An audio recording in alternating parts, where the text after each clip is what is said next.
Oh yeah, Stephen, have you got your fan on? Yep, sorry, turn that off. And you're live. What a great way to start. Me asking. Yeah.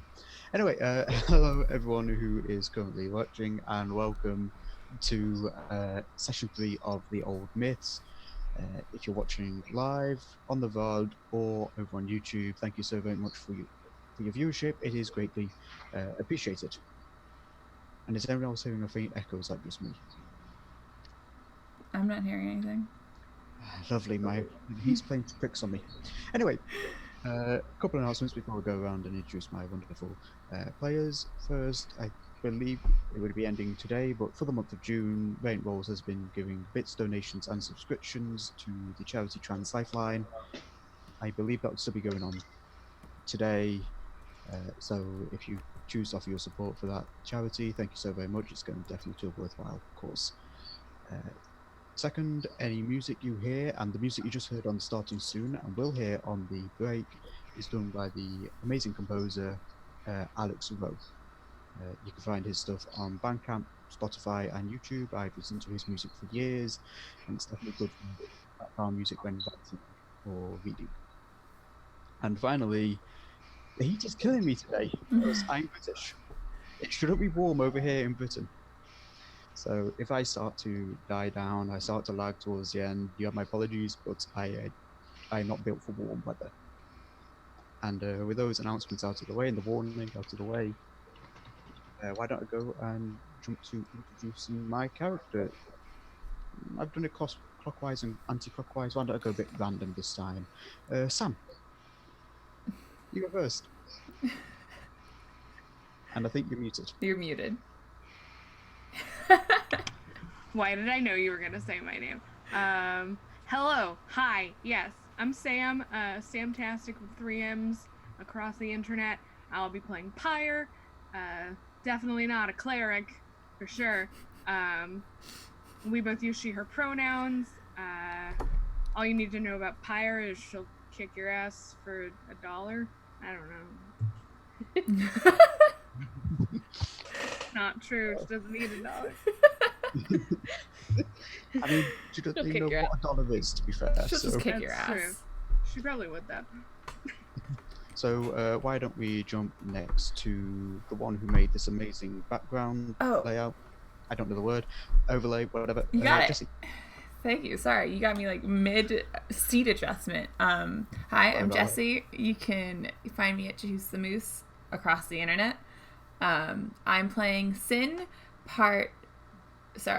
the blue team of the Terrible Tieflings, and her amazing beast companion Umbra, who is our mascot and our sworn leader at all times. Umbra is MVP. Umbra is MVP. Just for the symmetry of it, why don't we go to the, I suppose, red half of the Terrible Tieflings, Anders? Yep. I'm Anders, and you can find me on the internet at Anders_D_K. I use he, him pronouns, and I am playing, as has been said, the red half of the Terrible Tieflings, Fenris, who also uses he, him pronouns, and he will fight you for $1 as well. He'll fight you for nothing. He will fight. He'll just fight. It's fine. Which might be actually good for what's coming up. But anyway, before I terrify you all, why don't we jump over to last but by certainly no means least, Stephen. Yeah, I'm Stephen. I will be playing Gilder Tavois, the human ranger, an old man who just wants to be left alone for $1. Old man. Old man at 35. Old man. Yeah. I mean, in comparison to the rest of the group, you probably are labeled the old man. So True. It's fair. And sadly, we will not be joined by Shikio, who plays Roxy today. He's sadly of not RIP, but it's he's not rip. He's picking up the pieces of his rip. He's playing with his retainers right now. He's playing with his retainers. His poor retainers that all those with the night background get, and all those with the night background lose pretty quickly. And last and least in comparison, to my players. Not at all. There is me, the DM, Sam, or Samuel, as I should go by, considering there's another Sam here at the table. You can find me on Twitter as Eldritch Warlock, and I will be playing everyone and everything else that is trying to kill these wonderful folks. Or help. Wait. No one wants to help us. Please help. We could see. Hang on. Oh, yeah, Wait. you could see those again. I think my statement still stands. I don't like that. It's Before I, gonna be a clarify fun you- Sunday. Shall we jump into session 3 of the old myths? Let's Yes. do it. Since none of you wanted to do the recap, I'll do a quick recap of the last 2 sessions to get you to speed. Our party, along with a host of others of a company of mercenaries and faith militant members alike, are marching north to the Delem Forest, where unusual reports have always come from, but maybe some of these haunted stories have a bit of truth to them. Oh, excuse me. Especially if alarmed mercenaries and the faith are going to confront them. While you were all making camp near the edges of the forest, which was further south than it should be, given some idea the forest was growing, as odd as that is, you were all attacked during the night as mists rolled in and obscured your vision. At the end of this attack by very odd bears, owls, crows, and wolves, you met and spoke with the 2 leaders of the camp, Raylan, the old lion, and his right hand, Lyrista, who was in charge of the medics and the healers. There was an odd situation when you confronted them about them punching one another, which you learned was to do with an old bet that was bound in blood and magic, and also a way for them to try and disrupt any influences over each other's mind, just in case, when you revealed that the tiefling lad Terran, who had met and who told you a story called The Old Words, was never in the camp in the first place, despite your memories. With a prodding, Raylan suffered from the Aegeus, breaking it to tell you some information, and Lyrissa then took you into a side room to tell you some more information, during which 2 of our party, Sin and Pyre, had some memories awakened for them. A cult they belonged to maybe wasn't as much of a cult as they thought, and the group was tasked to assume death, basically, among the camp, to be thought of as dead, and to be sent and investigate a village where letters had been coming from for a good couple of months now, giving some more stories about the old forest that people had been dismissing. Being teleported by Lyrissa, you found yourself stood before an odd totem with an animal skull pride and placed upon it. One of your number, I believe it was Fenris, looked it in the eyes and saw something ancient. Before this could be brought up, however, a giant scorpion with multiple eyes that opened and closed across its head attacked, which you similarly slew. And Fenris, as you stared into the eye sockets of this disintegrating scorpion, you saw mist falling from them, and you saw once more something ancient and wild, and so very, very angry, staring right back at you. And just as Pyre had gone blind from the madness and overload of information, and Sin had to rely upon her braces to keep her sanity, unbuckling and refastening them, you, Fenris, devolved into laughter and sobbing as this great present weighed heavily upon you, sent you spiraling into momentary madness. And it is there, as the lust of the scorpion's body fades away into nothing, and the mists hang heavy and silent around you, and Fenris stands there, laughing, cackling, and sobbing his eyes out. It is there that we will be beginning.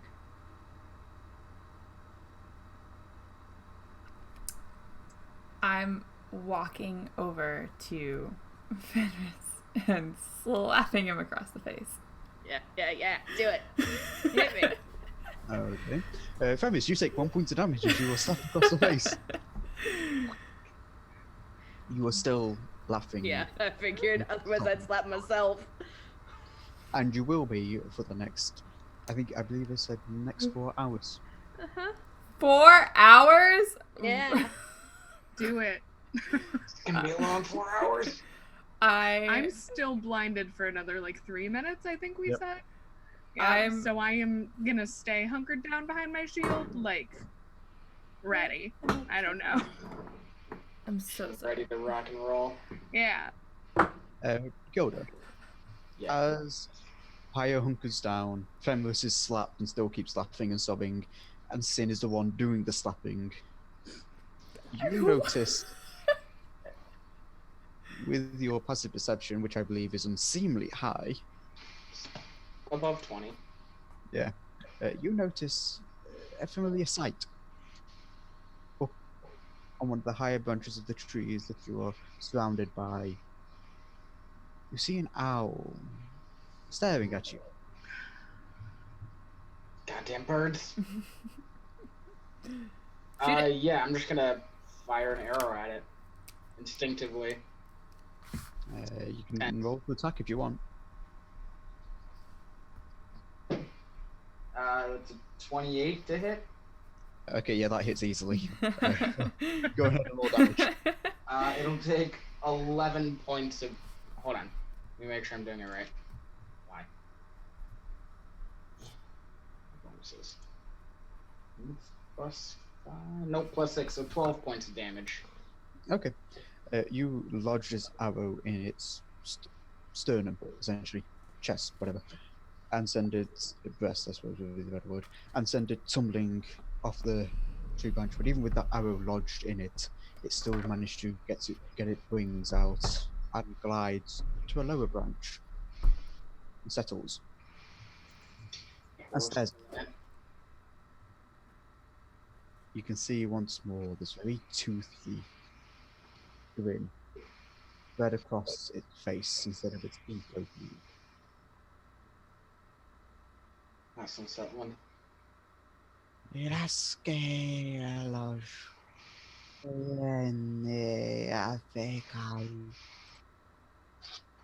anyone speak Elvish? Yes. As the rest of you, this voice comes from nowhere, but Gilda, you know where it comes from. Yeah, So I think sort of I'm the only one that speaks Elvish. yeah, I think I remember that. You know, instead of hearing what the others hear, you hear, "Be wary where you tread, mortals. The warden returns and comes for you."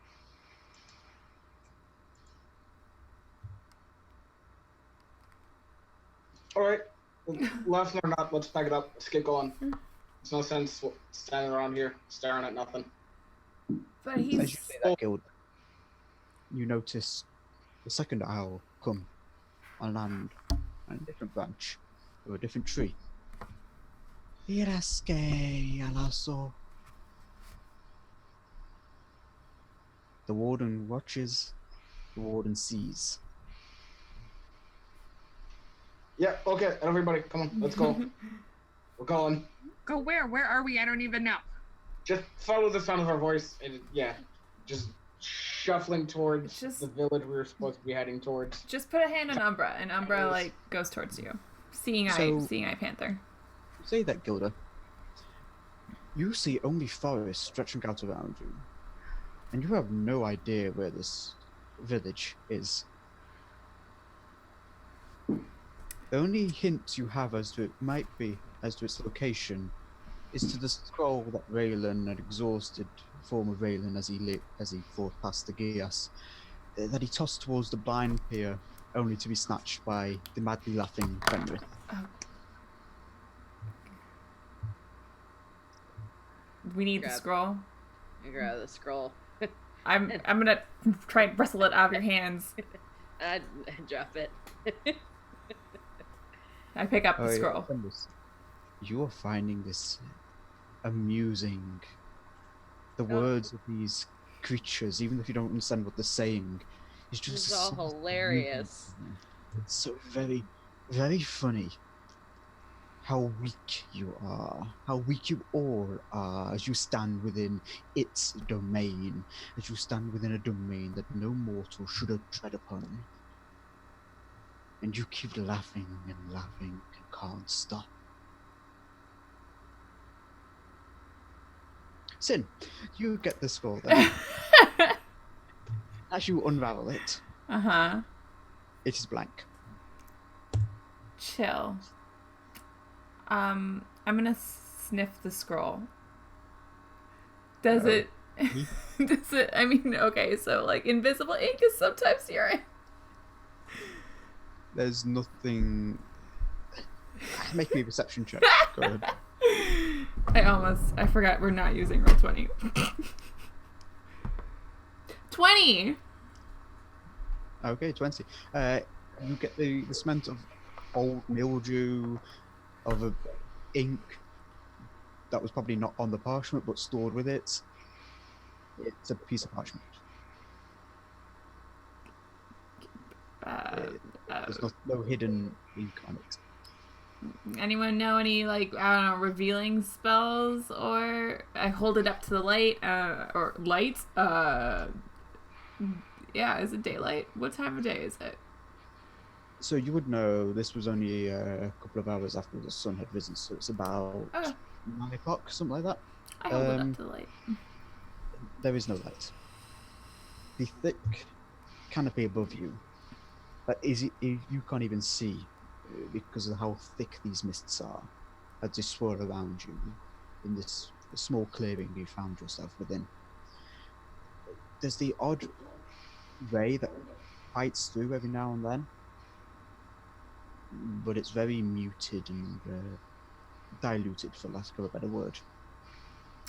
There's no strong source of light.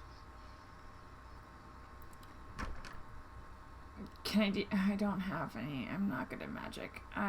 Someone who can figure this out, deal with this, and I'm gonna deal with laughing Fenris over here. You know someone who can make light at will. Okay, Pyre. Hello, Miss Magic. You want to cast some magic? I don't know what you're talking about. I've always been able to do this and just produce flame. Just hold it. That's all I can do. Just gotta hold it. I don't know. I hold my scroll direction. up to... I go towards it, I guess. Okay. I'm like torn between trying to stuff a sock in Fenris's mouth and... Okay, as you bring this parchment towards this burning, crackling, small, like, ember, dancing embers in Pyre's hand, there's no effect until you bring it right up to it. And then there's the typical effect of parchment meeting fire. And you can start to see the corner begin to blacken and catch a light. Oh, I blow it out. I didn't mean to bring it that close. Interestingly enough, though, as soon as you do blow out this the beginning of fire, this parchment, you hear a voice curl into your mind, Sin. A familiar voice. Okay. Raylan's. Okay. You simply need to speak to it to ascertain where you wish to go. It will give you guidance. No need to burn it. Please don't burn my gifts to you. Maybe next time you attach some instructions. There's no response. Show And, us. Pyre, you being, I suppose at this moment, closest to Sin, do see there's a faint sigil on her temple. Do I see? Which Do you see? Yes. Oh. It's a Oh, I'm no sigil. longer blinded. Neat.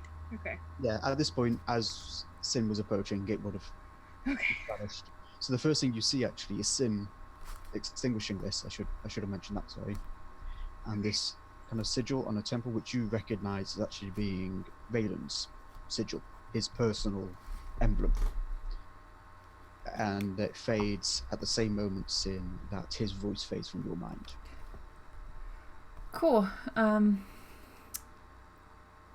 gonna hold the map and I'll say, show us the village. If anyone's seen Harry Potter, Oh, And I see yes. Mordor's ink seems to suddenly sprawl and manifest itself across this piece of parchment. It feels also as if this parchment gets thicker in your grasp, as if there's suddenly multiple folds to it in layers. And dead center toward, as you see like a forest begin to be depicted in this ink.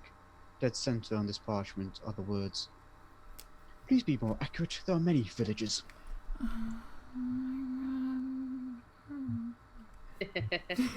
laugh at it. I laugh at everything. This is, for you, Fenris, this is amusing because these puny individuals daring to think that they can navigate its forest, daring to believe that they have the right to walk among the trees. How dare they have such lofty ideals? It's so amusing. Man, Fenris, if you could punch yourself, I feel like you would totally punch yourself. Anyways, I'm going to speak to the map. Mhm. Please show us the village in the mist that is the source of the letters. You watch as the writing fades, and then re-scrolls itself in a different message. Why didn't you say that the first time? I will not hesitate to burn you, little map. Again, the writing disappears and reappears of, "You were not the first to threaten that. You will probably not be the last. Don't believe yourself." I hold it close to the fire. What are you doing? What are we doing? What is that? Where are we? Where are we? As you hold it closer to the fire, this time it doesn't start to burn, even if you hold it in it. You think now that the magic has been activated, it's probably a bit more immune. Great. What are you doing here? We shake it out. I don't have to, but I'm going. Gilda, a third owl has come and landed on the trees. They're just staring at you with wide, toothy grins. Okay, can we hurry up this map stuff? Because there's owls, and just no. Do you want to deal with the world's most magical and difficult map? I don't want to deal with the owls. Just let's figure this out. Is the map showing us the village, or is it still being snarky snark snark? The text has disappeared, and you're just left with like the image of a forest. But as I said, it does feel like there's suddenly more layers to this piece of parchment. I unfold the parchment. Yep. What was suddenly once I should say a single piece of parchment is suddenly now a full map, which you unfold, and you can see, just because I love the aesthetic, you can see 5 pairs of footprints gathered around. Oh, I love it. It would be 4 pairs of footprints and 1 set of 4 paw prints gathered around in a small space, and in a sprawling forest in all directions around you. And it takes you actually a few minutes to keep unfolding to find there's a settlement on the map.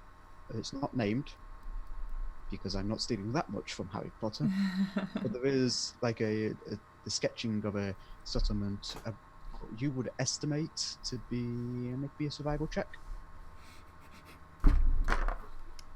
It's a bit hard, there's no Joe markers to show exact distance, but 22. But taking in your experience as being a ranger, I'm also an outlander. I wander around forests. You get the idea that it's probably a day's journey if you're at walking speed, or something thereabouts, that into the say the northeast, or to shown to be the northeast on the map. For you, it's just a random direction, because there's no sign as to what is north, east, south, or west in the silent forest. I think. Unless someone has a keen mind, in which case, fuck you. I thought about it. I really did. So did I. hang on one moment. Okay. Start Hello. drinking. Hi. I'm good. I'm sorry. Make me a Constitution saving throw, please, Fenris, Are you as waiting it's for Marcus? particularly hard to drink and laugh at the same time. I'd rather be drunk than vulnerable. Emotionally, that's a 21. Okay, somehow you do manage not to choke on your own alcohol. I'm just gonna keep drinking until I'm super wasted. Jeez. It's emotions. I don't know how to handle that. I can handle So- booze. So apart from now, instead of a I have laughing, observant. sobbing Fenris, you now have a laughing and drunkenly sobbing Fenris. Oh no, this is the worst, Fenris. Well, we seem to be handling this well. We figured out where we're going yet. Yes, we need to go northeast. I hate this. So, like, what was that thing that we fought? A giant scorpion. Right, giant scorpion. That's what it was. Yeah, Oh, with hiya. mist coming out of This its is the eyes. first time you would be seeing this, and just as a note, none of you saw the mist coming from its eyes, but Fenris as it died. But Pyre, this is the first time you are seeing this. Just to your side, about a couple of paces away, you see what looks like a totem of sticks and twigs and natural ropes like vines and things like that. And far the place of it, at direct eye level, you see the bleached white skull of an animal. And you don't see past its empty eye sockets. Rather than seeing the other side of this totem, you just see a field of blackness. Cool. And Don't look at that thing. faint streams of mist falling from its eyes to collect on the ground. She like going towards it. Are you? No, not yet. Not yet. I'm looking at it and saying, "What the fuck is that?"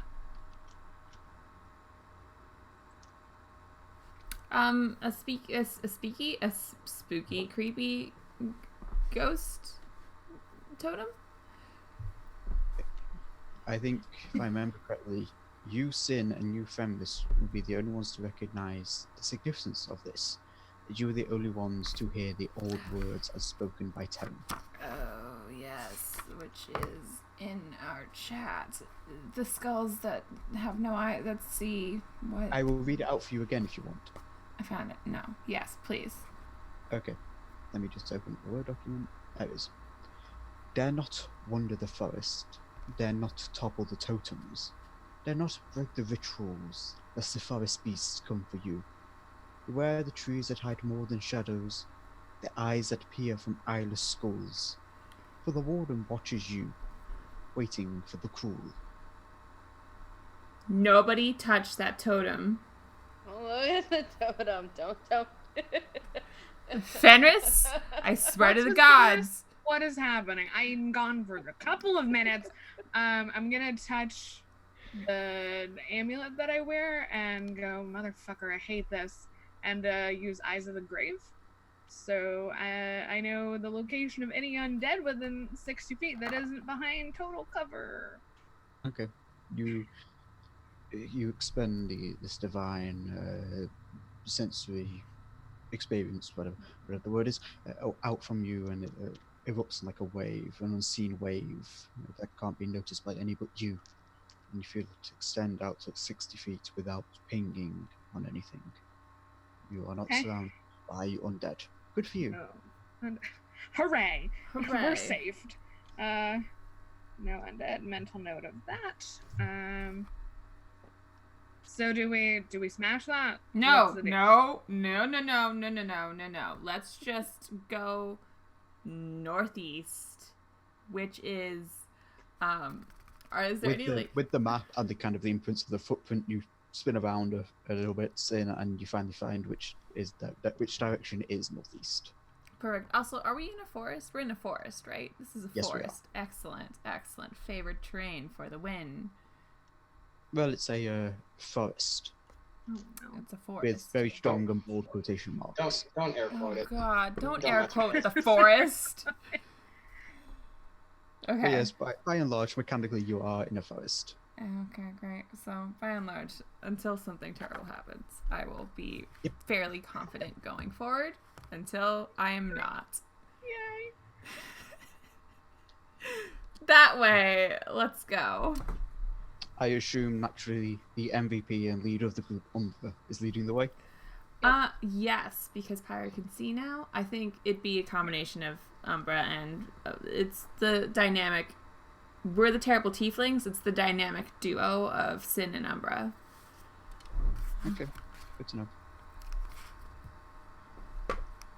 So as you lead the party, Gilda, you look back over your shoulder as you're the last, or as you at the very least step out of the clearing and into the forest proper. And as you look over your shoulder, you see not, what was it I said, 4 owls peering at you. You see about 20, all of them fixated on your party. All of them with wide, toothy grins as they watch you leave. And suddenly Gilder's up front. They're just Who's you? Oh, nothing's wrong. Just keep going. Just keep walking. It's fine. Don't look back. There's no owls behind us. I look back. You look back, Fenris, Of course I do. and your laughter increases. That's These horrifying. How are these fools so idiotic to not realize that the warden watches them? That those who bear his mark, bear his eyes.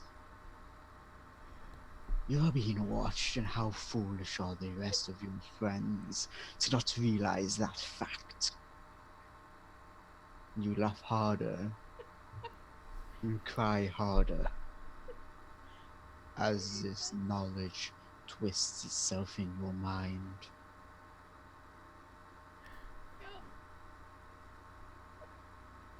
Because you were the last to look back, Fenris, Oh no! Darn it! What else? you get to watch as all but one of them takes to the skies and disappears into the mist. And you watch as the final one left there starts silently cackling to itself. This inhumane creature with this oddly humanoid jaw laughing silently, almost looking like it's going to tip itself off of its branch in its dark amusement. That's the mood. It fits quite closely with what you're feeling, actually. So, could I get perception checks from everyone, please, or at least those who are keeping awareness of your surroundings? Yup. Yup. I'm extremely Yup, drunk yup. and laughing hysterically, Whoa. so I am not gonna roll. You have disadvantage if you choose to roll, Fenris. I'm just gonna try to Finn? stand. And Pyre, you having had these influx of memories, you do know that if you take some time to think them over, you could probably pick more of them and solidify more of them and get some more information from these previously unknown memories. You don't need to be sat down to do it. If you so wish, you can use this time now. Yes. Okay. I will be kind, Jesse, and say you can have Umbra keep watch. Okay. Thank you. I'm Hiya. gonna wait. I'm gonna wait. Okay. All right. So in that case, I'll have the step checks from everyone who's keeping watch. Disadvantage if you're doing it from this, and intelligence saving throw from you, Sin. Okay. Umbra. Flat 20 on perception. Umbra got a 21. Her perception modifier is freaking fantastic. What intelligence saving throw for me? Intelligence saving throw, yeah. Can you hold that until everyone else is keeping Yes, I can do that. watch? Can you say yours again, sorry, Gilda? 20... Flat 20. Flat 20, okay. Good to know. Higher? 23. Okay. From this, are you keeping watch or are you just laughing maniacally? My flask looks real good right now. I'm watching it and trying to drink from it while laughing and Okay. sobbing. Okay. I'll say you don't need to make me another Constitution save, though, as you're taking care, having already almost choked of trying to drink while laughing. And Sin, for intelligence saving throw, please. My intelligence saving throw was a 10. Ooh. Okay. You start to delve into this rush of information and memories that were previously sealed away behind like a magical block in your I am mind. fiddling like crazy. You end up taking 12, 18 points of psychic damage, rather, Great. Just need to do. as you feel this migraine begin to throb and pulse in your temples. For the next 40 minutes, Mm-hmm. you have disadvantage on perception. Great. You also have disadvantage on, I suppose I should make it easier on me. You have disadvantage on any wisdom skill. So perception, insights, etc. Mhm. etc. Okay. But you do manage to pick out some memories. Yay. And these are very similar to what I described last session with Pyre. You who didn't get any memories, unlike Pyre, now get the memories of how do I describe it? I've been sat in a rather stately room. A large feast spread before you. The sensation of satisfaction and happiness and home, almost, burning within your chest. As opposite you sits a man, cloaked and masked. You don't really know how you know he's a man, since he hasn't spoken and cloak is so baggy, but you just know you've interacted with him before, or know that he is a he, though you don't remember those interactions. And you hear the same words as Pyre did. Although I can't remember them exactly, so I might be incorrect in relaying them, but you have done well, Sin. But it is time for all those who follow chaos to walk their own path. And it is now your time. You will forget this, and if you are lucky, you will remember this. From chaos there is truth. Now go forth and peer through the veil by your own power. And you feel a non-material hand rest upon your forehead. And this cold burning, and you get the idea this was when your memories were sealed. Okay. From chaos there is truth. For Umbra, Gilda, and Pyre, you've been walking for around 2 hours at this point. It's getting Yes, around. halfway there. Would you have the idea of being midday?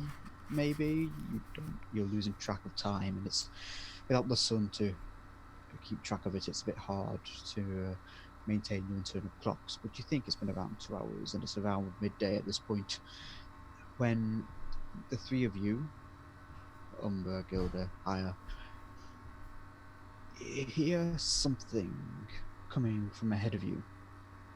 A low, murmuring drone, as if numerous voices are speaking in monotone, in exact unison.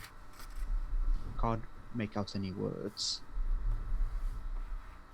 but it's definitely voices of some sort. Umbra, Sin begins tugging on your clothing to try and get your attention when she hears this. I'm just gonna kind of shake myself out of it and look down at her. Yeah, for you, time has barely passed. You've Okay. been kind of moving on autopilot. Mood.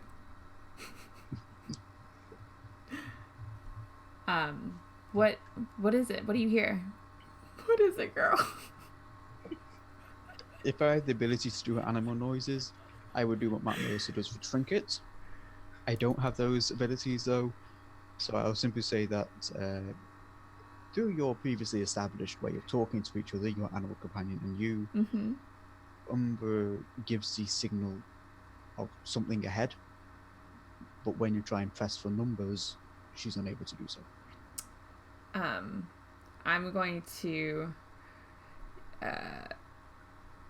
No one else is aware of anything. Gilder and I are. We Okay. don't know anything though. Yeah, I'm we've just heard gonna- it. We just So I'm just like shield up, like, the fuck is this shit? Yeah, I want to try going stealthy, I guess. What's going on? Oh, right. He's Shut still up, Fenris. he's still Shut up. laughing. This time I actually stuff a sock in his mouth. Okay, I allow it. As you do that, Femis, Yeah. could you make me a, I think I'll say, wisdom? Oh, So, Great. why didn't I make a wise character for the spooky horror game? I made a. Cool. that would be too obvious. It'd be a 6. Okay, a 6. 6. You swear you see something in the trees. Something that shimmers and twists as if it's a mirage. Something perched there. A flock of crows staring down at you. That between one blink and the other, as this sock has been shoved into your maw, and you're being silenced, felt rather forcefully. Between that one moment and the other, this mirage kind of vanishes, and you're left questioning if it's real or not. Something is there, Fenris. Like, stop laughing.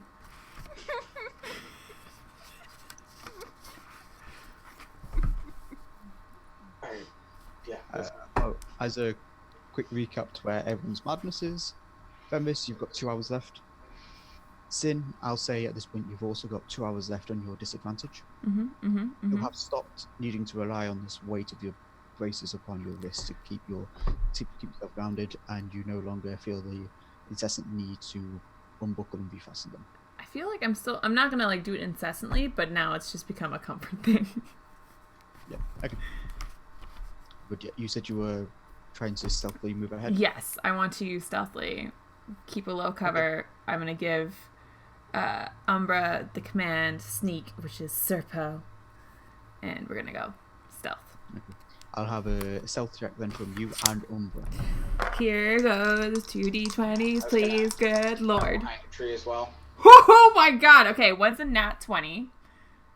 Okay. All right, I'm gonna do blue dice is me, brown dice is Umbra. Okay. Because I am blue. This makes sense to me. Dabba dee, dabba die. I need to find Umbra's Okay, sorry. Sock. Umbra's stealth. Oh my god. Umbra has a +10 to stealth. It's a 24. 24 for Umbra. 24 for Umbra, and then with me and my pluses, it's 28 for me. We're gone. Gilda, you said you two stealthing, is that correct? Yeah, 22. Okay, then the 3 of you leave your laughing friend and I just sit on the ground. Good. I assume good. slightly confused friend, Papaya. You You leave hear his- something spooky. See you guys. I'm just gonna stand. I got a shield. I feel like Pyre's moved with done stuff with us where she's like I've caught they're up. gone. No one has confronted me about anything that has happened, so I'm fine. In that case, as the 3 of you move forward, it's only about, distance is very nebulous, but 50 feet, shall we say, until you reach the edge of another clearing. And what you see beyond it is a much larger clearing than the last one you were in. It looks to be around 10 individuals clad in very natural clothing. You know, it looks like it's woven out of leaves and twigs and twines. Doesn't look comfortable, but it looks very natural. All 10 of them are kneeling, head bowed, chanting or speaking very rhythmically and in the center of this circle they've made, their backs toward, well, not, well, some of their backs towards you, some of their fronts towards you, their head bowed. In the center, you see another totem, the bleached white animal skull, staring sightlessly from sightless eyes into the depths of the forest to your right.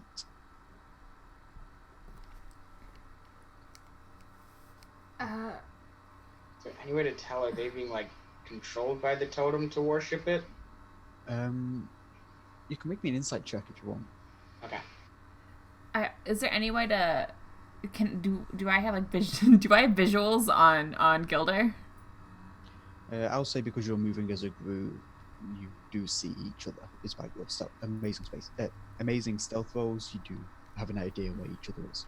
We're a practice team. I want to capture his attention. Just be like, don't interrupt them. There's a 17 on insight. Okay.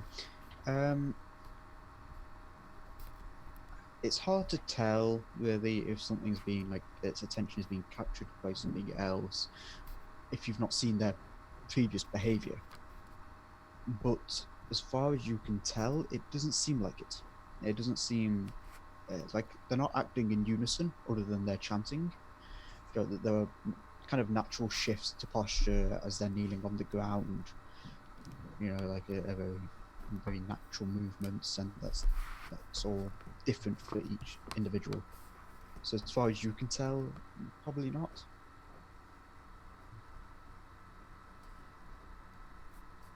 Yeah, I'll make hand signals over to Sin to, like, sort of, I don't know how to hand sign that, just something Mind. is signal, not mind control. Okay, I was gonna say, That, mind them. No. it's the best I could come up with. Should I make an insight check to see if I understand that? I'll just say that it takes a few repetitions and a few changes to it until you finally catch what Guild is trying to get across.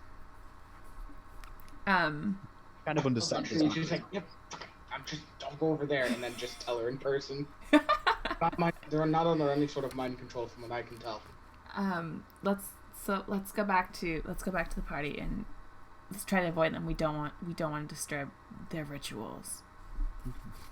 As you turn to return to Pyre and Fenris, unnoticed to you, a figure steps forward, almost out of the tree itself, cloaked in similar outfit as the others in the circle, although none of their number are missing.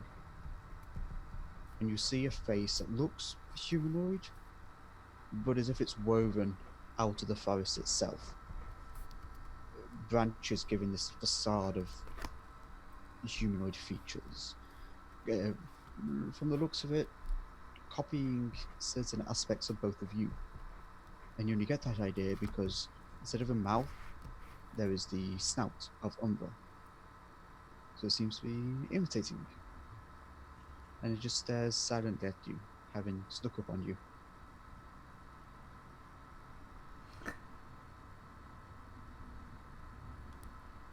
Should we just ignore it? Yeah, just slowly try to walk around it. Slowly walk around it. Sequor, I say to Umbra, which is follow. As you step to the side, it too steps to the side. Okay, you go that way and I go this way, and maybe it'll split itself apart. Pull a pick and roll.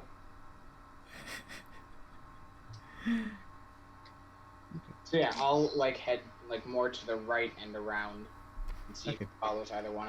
I'll go, yeah, Okay. the opposite In that direction. case, it stays where it is.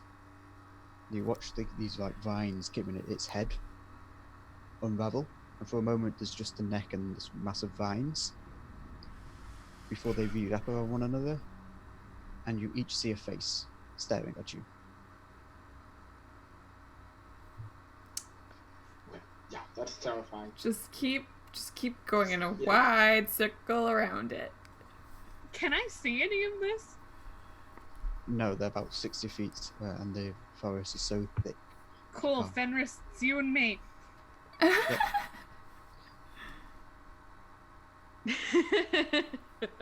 Nope, sock. You got a sock. yeah. Yep, sock. If you're trying to get rid of it, I'll just push it further.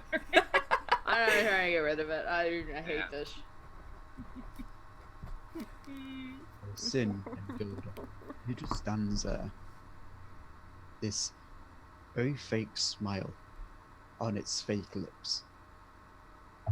A toothy smile or just a regular smile?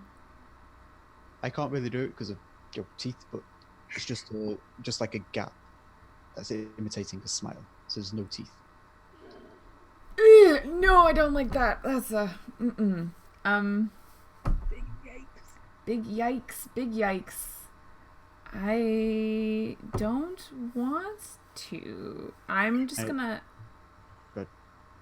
like put my hand on. I'm not having any weapons drawn, but I have my hand ready to like pull out my short sword.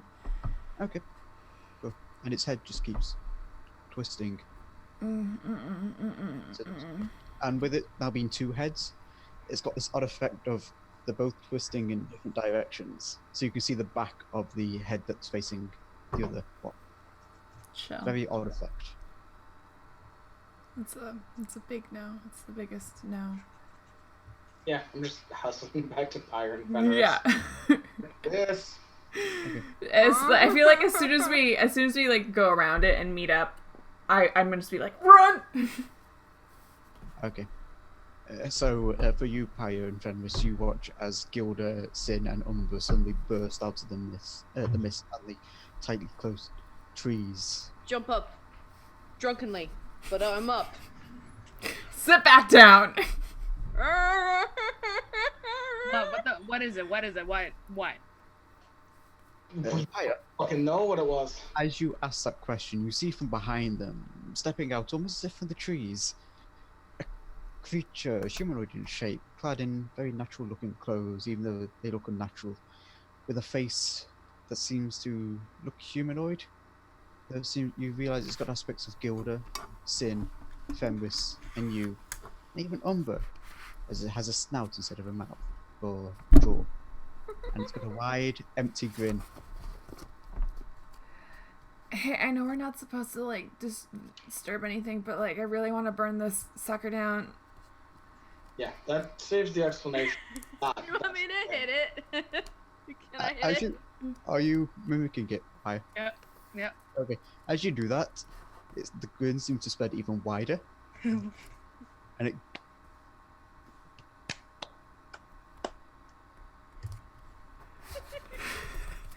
And the grin spreads wider and wider until it's very unnatural. The more you mimic it. Don't encourage it. I wanted to go away, so you might as well be friendly, right? Okay, that's what we thought, and then it split into two heads and watched us. I think let's just The creature unravels into a mass of vines that disappears into the ground. Like that. let's go. Yeah. Let's go. Let's In front go. of you, Pyre. And now you see this vine face, barely a couple of inches from you. It's a very happy grin on its fake lips.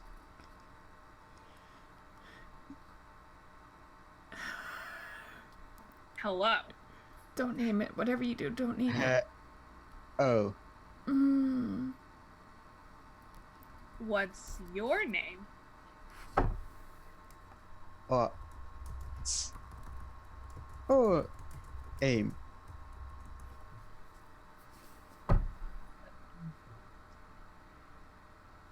Pyre's gonna need a drink later. We are friends. We are friends. Friends don't hurt Friends. each other. Friends don't hurt each other. Okay, now it can Right. talk. Way to go. Hello. What's your name? Friends don't hurt each other. We are friends. Yeah, it's just mimicking us. It's not learning. I don't know. I feel like it learned speech pretty well there. What's your name? Yeah, it's not learning. It's just What's your name? Have I ever like encountered or read about anything remotely like this? Probably not, but You can make me a religion, sure. history. History. Ooh, not my greatest. Let's pull out the lucky die. Natural 20. Okay. In that case, you've heard obviously many rumors from the Delum Forest, even to the very southernmost kingdom of the continent, of the Zen continent. There are stories of the Delum Forest.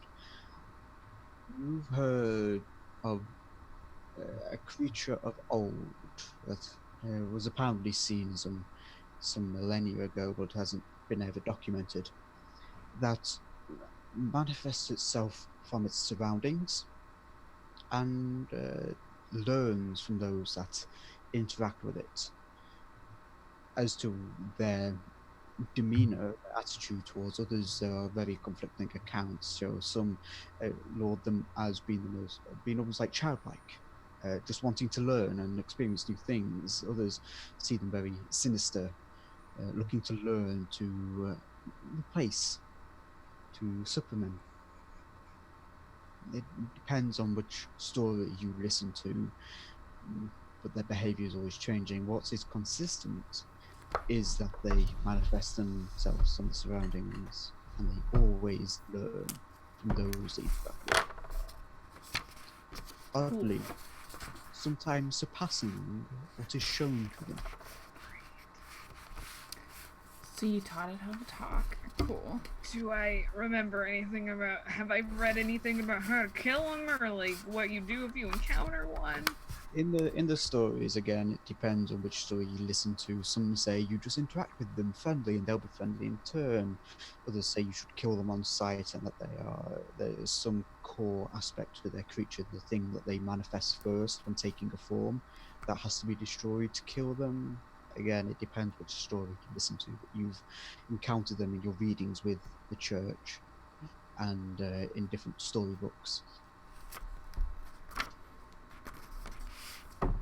And oddly enough, as you take 1 point of psychic damage, Oh no. Oh, great. remember being in this great library, the smell of candle wax and ancient tomes filling you with a sense of contentment, as you and many others whose faces are lost in this haze of pain sit and read and study alongside one another. You remember reading about them there as well. Okay, let's shake that off and put that in a box for later. Just add it to the pile, the pyre. Ha ha. It's friendly, friends. What's your name, friends? Should we give it our names? absolutely not. Give it names. What if we Hey. gave it a name Give it first? name. And I try to make the stop talking no motion. Oh, I don't have sending prepared shit. I want to hit it really bad, but I rolled a d20 and I got a 20, so I'm not going to. But I really want to just punch it. Don't hit it. Don't hit it.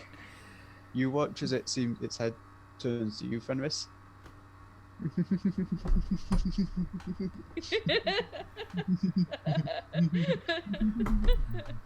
Umbra's growling.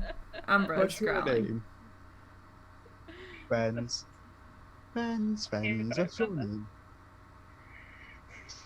Let's just try walking past it. It follows whatever, but let's just try and ignore it. Maybe it'll go. Yeah. We're friends, so it's fine. We're friends. Let's It's go. Fine. Let's Talk to those in the clearing. Nope. We're not gonna do that. Nope.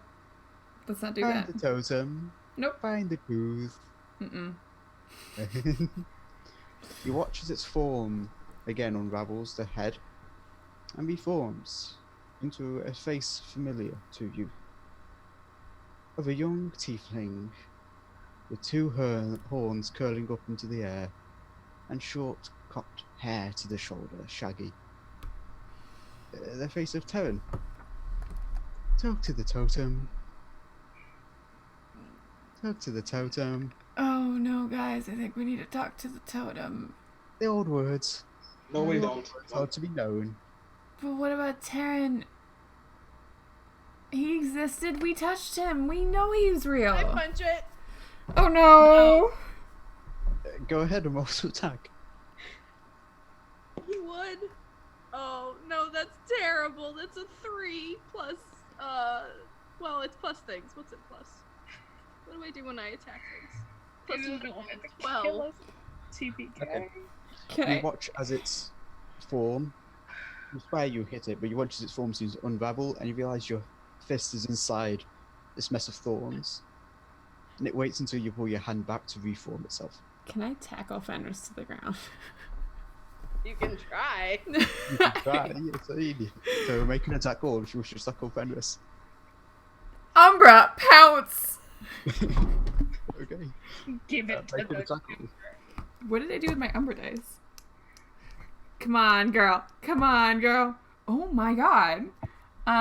It is 1822. Yeah, okay. I'll say, just for the sake of this, there's no damage, but No. Fenris, you are pushed to the ground with the weight of Umbra upon your chest. Umbra is now sitting on you. She's still kind of growling, but also kind of purring and like nuzzling you. No, he wouldn't do. No, he would. He's miserable. I'm gonna. Kitty. While still laughing hysterically. Talk to the totem. Stop that. Thank you for your advice.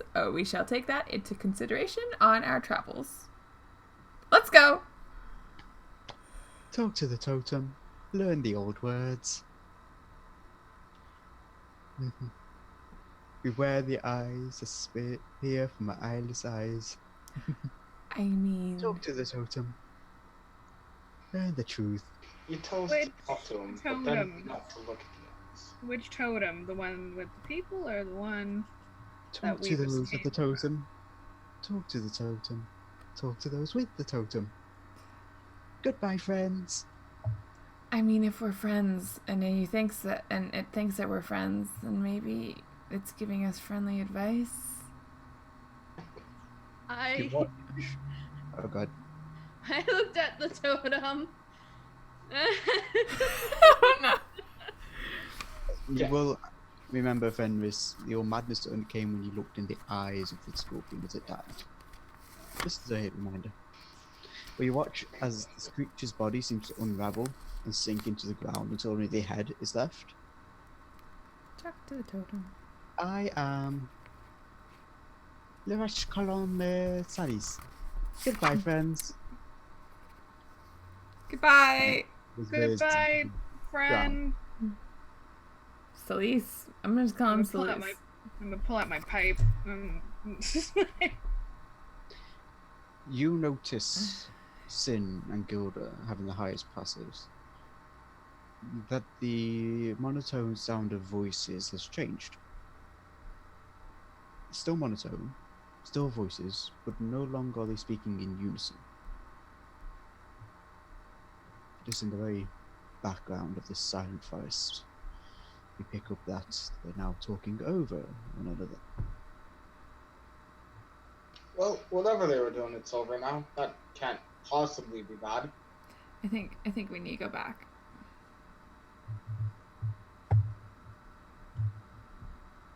Go back home, maybe. I should have taken this job. I think Terran, whatever Terran was, warned us about the totems. This thing took on his form. There's something bigger going on. I think we might learn more if we talk to the totem. Learn the old Just words. look it in the eye, probably. Yeah. Why are we taking the advice of a strange plant kid that came out of nowhere and copied our faces and words? Because Okay, we well, what do took you the wanna do, advice. Builder? Not talk to the totem. We'll see what's going on in this village, and if it's nothing to do with what we're doing, we continue on to where we're going. But what if the village is happening, whatever is happening in the village is happening because they didn't talk to the totem? We're in a haunted mist. We are taking the advice of a kid that doesn't apparently exist or travel with us. I don't know. I'm just saying we should be more careful than taking the advice of weird plant things. I'm talking to the totem. I'm gonna go off. I'm going with you. Okay. I still I'm have following Umbra to the- on me, so I'm just on the ground. Fenris, Fenris, can you make your me decision. another wisdom saving throw, please? Oh, Just yeah. up into the canopy. Fenris. Be smarter! Be more wise! Also, make me an intelligence saving throw and a charisma saving throw. Well, okay, so I rolled a 4 for the wisdom, so that's a 6. The Okay. intelligence is going to be worse. I rolled a 5, so that's a 7. Okay, and then I rolled a 20 on charisma, so Okay. at least that one's a 21. You see once more this kind of mirage above you in the mists and in the branches of the trees that make the very lower area of the lower reaches of the canopy. But that mirage fades before you can really get a good look at it. Same to the noise that kind of sparks in your head as you stare. What does happen is you feel your mind come at ease suddenly.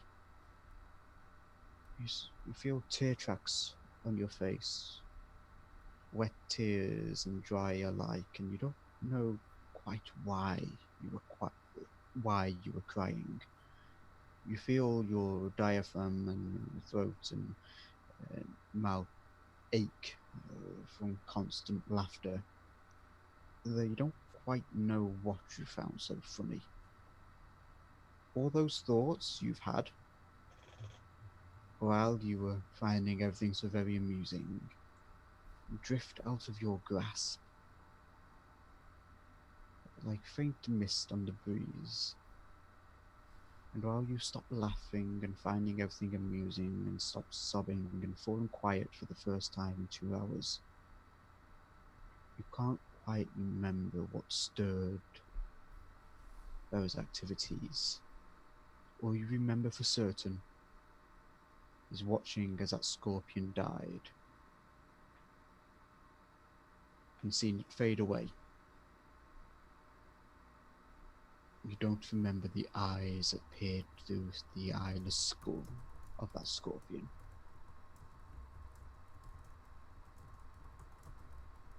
Or that anger, or that ancient rage. That too drifts away as if mist on the breeze. As you are left there, lying up into the sky, or what would be the sky, with Umbra purring and nuzzling against you. Umbra, get off. Off. She gets Bad off. kitty. She'll get off.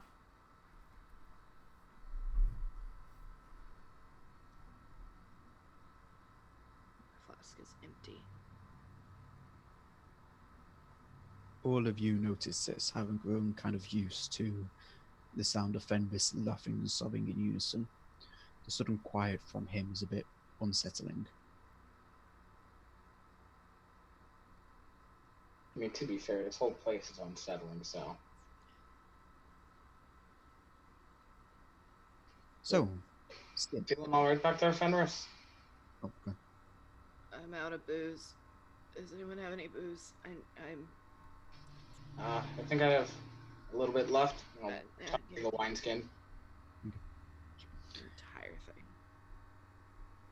Thanks. It might probably tastes like sock back there.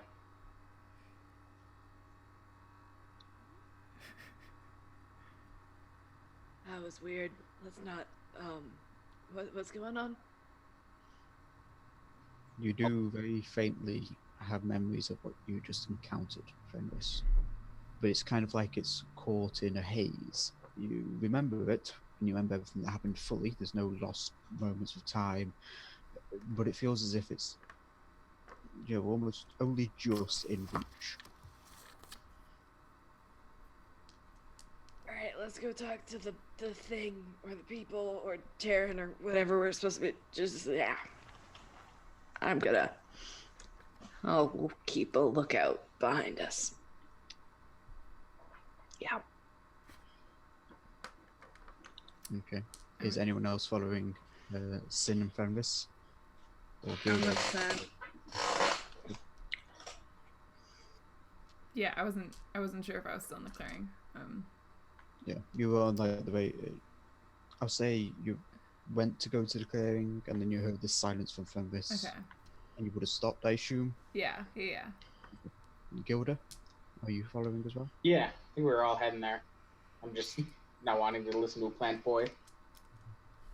Plant Okay. boy.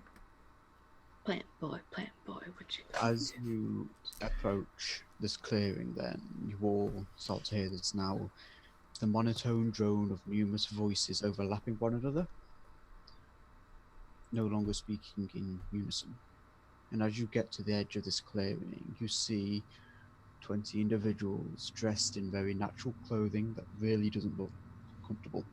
And it's very basic as well, Joe, but barely providing any cover, just enough to shelter from the environments. And they were all stood in a loose group before the totem, apart from one, which is kneeling before it, head and forehead touching the ground, arms splayed before them in a very praying gesture. And you watch as the mist falling from this totem seems to solidify, as a serpent seems to pour forward into the air and loom without casting a shadow above the group of 20, for reaching out and almost gently fastening its jaws around the neck of the kneeling individual and suddenly tightening down with a soundless snap before it fades away into nothingness. And you see, still kneeling, without any sign of wound, although without any movement, the same individual is still there.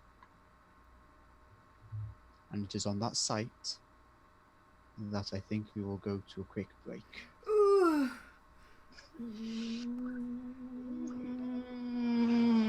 Don't like it. I don't like it. Oh, okay. All right. Still want to talk to that totem?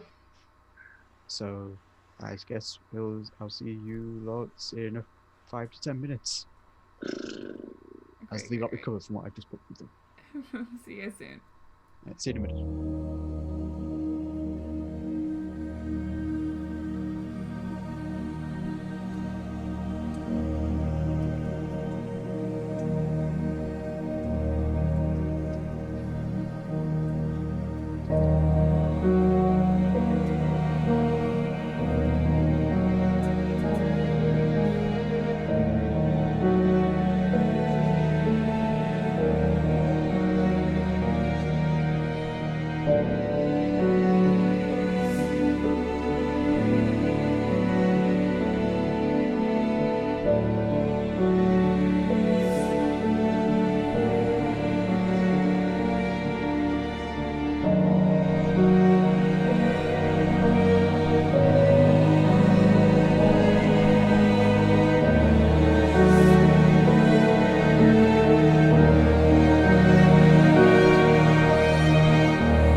we're live again. So hello and welcome back, or thank you for staying with us, depending on which one applies to you. So, two quick things. One quick thing I think I should announce before we jump back into the Old Myths Session 3, where my players are just witnessing good or terrible, depending on your perspective. Any music you've heard in tonight's session, whether that be the starting soon, the break we've just had, or any music you hear in the background, is the creation of a wonderful composer by the name of Alex Rowe. You can find him under the same name on Bandcamp, Spotify, and YouTube. I've listened to him for years and used his music for kind of background inspiration for writing, but also background music for reading, since I don't like reading in silence. I put it at the beginning, so a quick thank you to him for actually giving us permission to use a couple of his songs for the Old Myths. So do definitely go and check him out. He's definitely worth the time, in my personal opinion anyway. It's not like I listen to any of it while making and writing up the Old Myths, is it? Not at all. But with that out of the way, let's jump back into session 3 of the Old Myths. Our party has just witnessed a creature of mist reach out from a totem that they have encountered, lean down and very gently, with a silent snap, fasten its jaws around the neck of a kneeling and prostrate individual. I think it's the word. Well, a kneeling and praying individual, only for no damage to be done to their neck. But they are now completely still. You have still been unnoticed. You're a group of 5, since I am counting Umbra, the MVP, and the leader of the group. As such, with you being unnoticed, what do you wish to do? I want to purposely step on like a twig or something. Okay. Or like make noise. It's very easy to do so in the middle of the forest. There's no reaction from the group before you. Intrigue. Ahem. Similarly, there is no reaction as you stand on the edge of the clearing. Yeah, how far away from them are we? This is a pretty large clearing, itself around 100 feet wide. It looks natural as you take the time to look around, but it's perfectly circular and pretty large actually for a simple clearing. But there's no sign of like trees being cut down, of shrubbery or bushes or smaller plant life are being removed. It looks very natural, as if the forest just simply stops. Being that they're dead center of the clearing, you're around 50 feet away. Although considering the large group they make up being like 19 of them and one kneeling, you are probably closer to like 40 feet. They definitely can hear me. Just gonna walk forward. Okay. It's as you step into the clearing that you notice 1 and then 3 heads turn to look at you. But you don't make out any faces.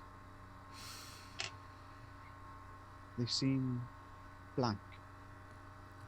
Okay. There's no eyes, there's just skin covering eye sockets. There's no mouth, no nose, just 2 thin slits. And there's no mouth, just continued skin. I was walking up with Sen, and I'm just gonna turn around and start walking back the other way. Nope. Like, not even changing your pace. As you step out of the clearing, Fenris, You notice their eyes go solely onto Sin. They had been like dancing between the two of you, but they seem to have forgotten you as you step out of the clearing. They start moving. It's time to play with my bracers again, and I'm gonna turn around and tell Umbra to made a little cheat sheet to subsisto, stay. And then I'm going to just walk forwards and try real hard not to look too careful. I'm just going to focus on their chins. I'm going to look at their chins. I'm focusing on their chins. I'll go with her. Okay. Me and Fernando will hold up the back. We got this. We're good. Okay. I am gonna activate my boots. Okay. Just I get 10 minutes of those, so I'm just gonna turn them on just in case I need to be Speedy Gonzalez. In that case, Gilda, Fenris, and Umbra are parked on the very edges of the clearing. Sin, you are walking forward with Pyre, about 2 paces behind you. Alright. Umbra's very Right. tense. As you draw closer, you notice more and more of these individuals turn with the same featureless faces, until all but the one on the ground and 3 that are gathered closest to that one, so 4 of them in total. They are the only ones that staring at you. The other 16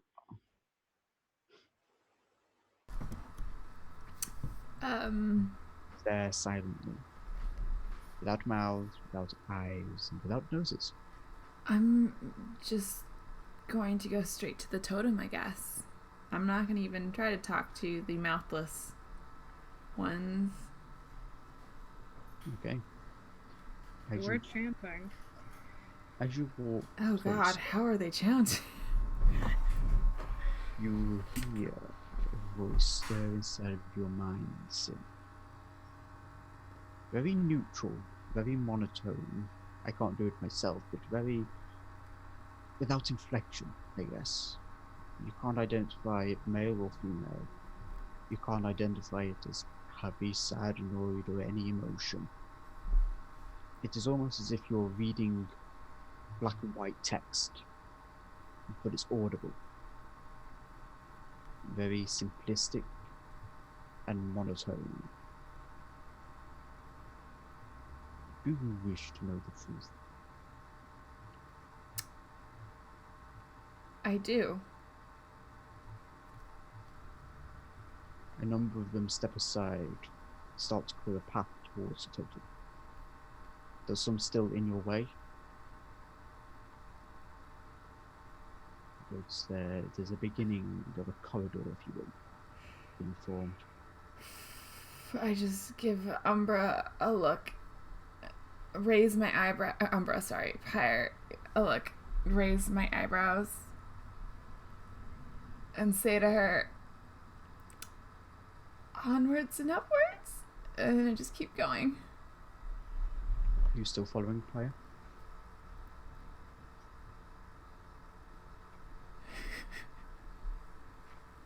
Yeah. Okay. And then you hear the exact same thing in your head. Do you wish to know the truth? Yes. Then, as you draw closer and you step into take your first step into this, like a better word, a corridor. They're beginning to form with their bodies. You're met again with the faceless and featureless, featureless faces, I should say. And you hear again in your voice, in your head, in this monotone voice, will you pay the heavy price?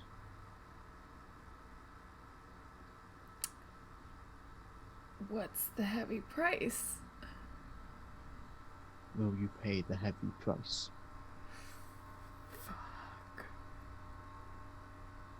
I'm gonna touch my amulet and just go, I as don't you- do this a lot. Sorry, as you draw closer, you too now hear, will you pay the heavy price? It's now echoing continuously in both of your heads.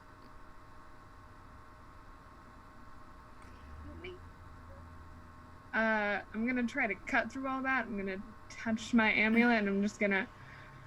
I don't do this a lot, but like, is this the right thing? Am I doing the right thing? Like, what? Am I about to get fucked? Like, what? I don't know. So. Are you casting a spell? Because I do know there are certain spells that allow one to commune with a deity. I'm deciding. Now would be a good time if you want my advice. I have one thing I can do, Mm-hmm. and it's not a spell. I think you know what it is. I Oh, might be forgetting, so remind me. Sin's gonna find out so much. I don't think it's divine intervention time, but I don't think I have anything prepared. Bust out the big guns. Here we I go. don't wanna blow my load too. God help, I'm scared. It's too late. I don't have anything other than divine intervention.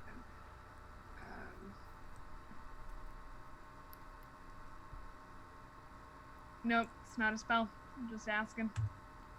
Hoping. You're not using divine intervention, just Nope. to check. Not using it. In that case, make me a religion check. Okay. Yikes. 25. You're very lucky. That is the exact DC I set. Because I believe in the DMG that's counted as extreme difficulty or something like that. I don't know what the exact thing Yeah. is. But you hear a very faint whisper that you only quite managed to make out. As you ask if this is the right thing to do, you hear, "Yes. Go ahead. Learn the truth of sin."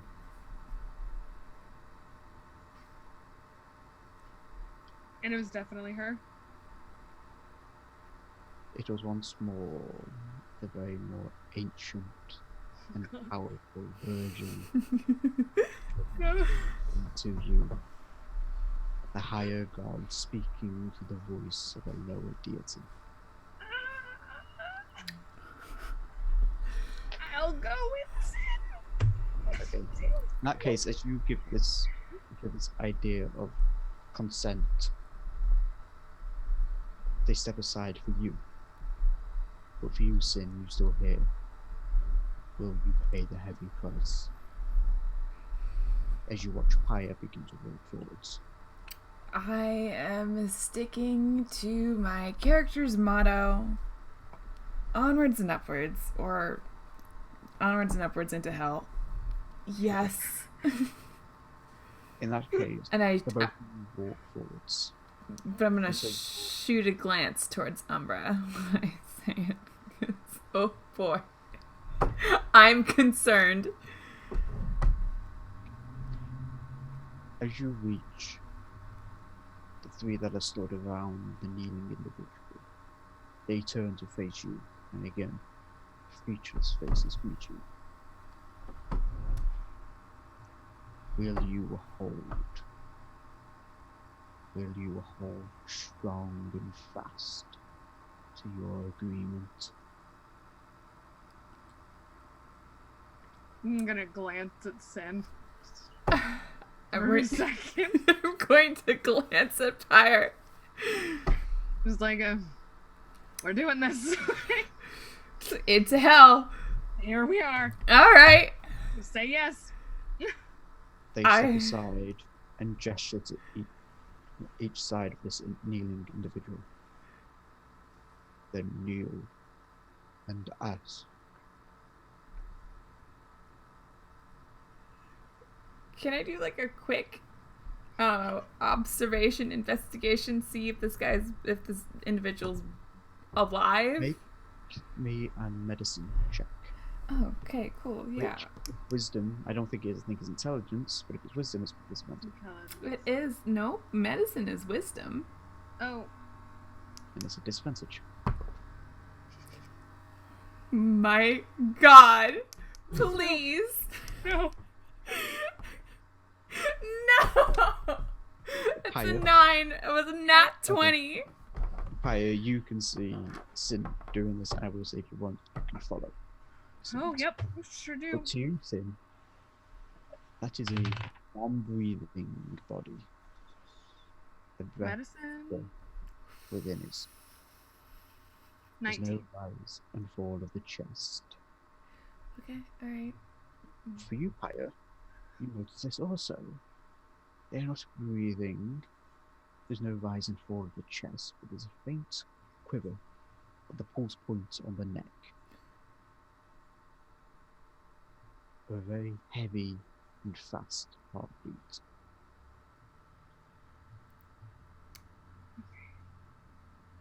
So for you, Sin, that is a corpse. For you, Pyre, that is a body that's not breathing, yet is living still. What do you do? Higher. Do we do this? Yeah.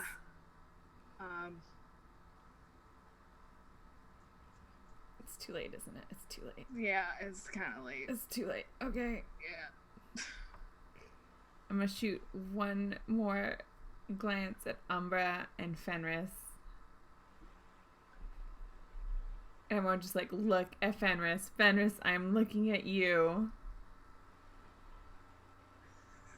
Now at that point, And I kneel as down. Pyre lower themselves into this kneeling and praying position.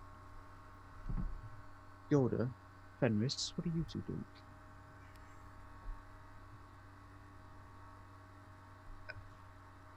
Try and freak the fuck out. That's not- What's Umbra doing? Umbra is 'Cause that- obeying her mistress What does Umbra look like? and is sat and staying where she is. Does It Umbra looks look very- worried? She is doing that cat thing where like head not like relaxed laying down, like head on her front paws, tail just kind of lashing. Looks very agitated. Mm-hmm. She's not happy that she's there and that Mama's way, way, way over there. And neither of you two have heard what Pyre and Sin have heard. It's been all mental communication. So for you, it's just been approaching, stopping, and then a pathway has been opened for them. Okay, they're like, you said they were like 40 feet from us? The closest is 40 feet. Oh, I'm Fenris, just don't do gonna... something stupid.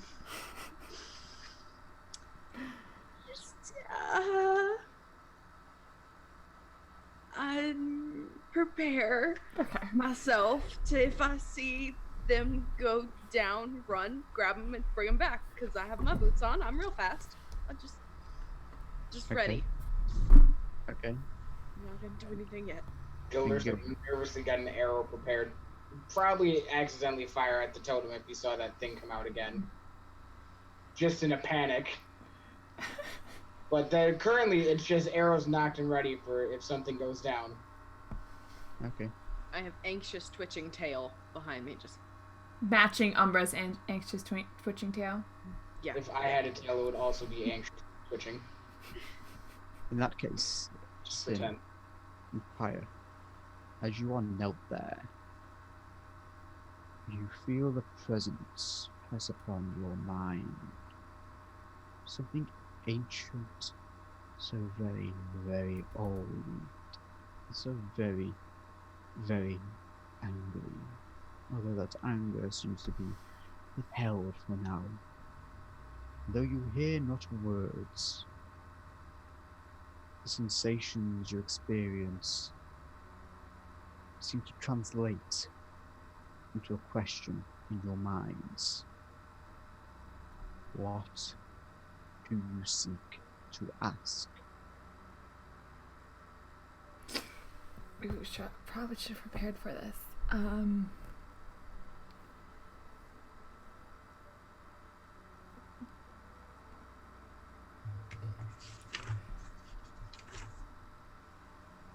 What secrets do these woods hold? Fire?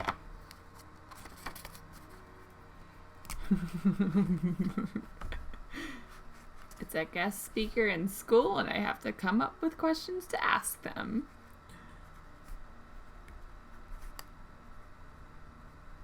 I'm like frantically going through my notes.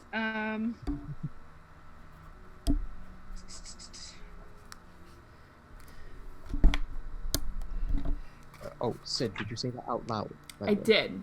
I guess. Okay. So, Pyre, you do hear what Sid says, what secrets Okay. do these were told. I've been speaking out loud this entire time. Why stop there? Feels like-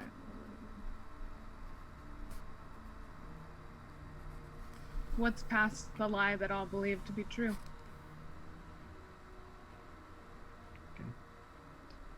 Mentally.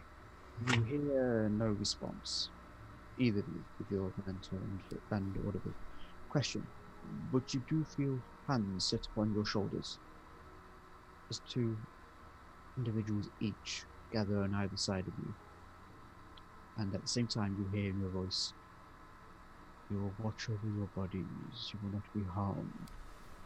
But now we ask, will you hold? Will you pay the heavy price?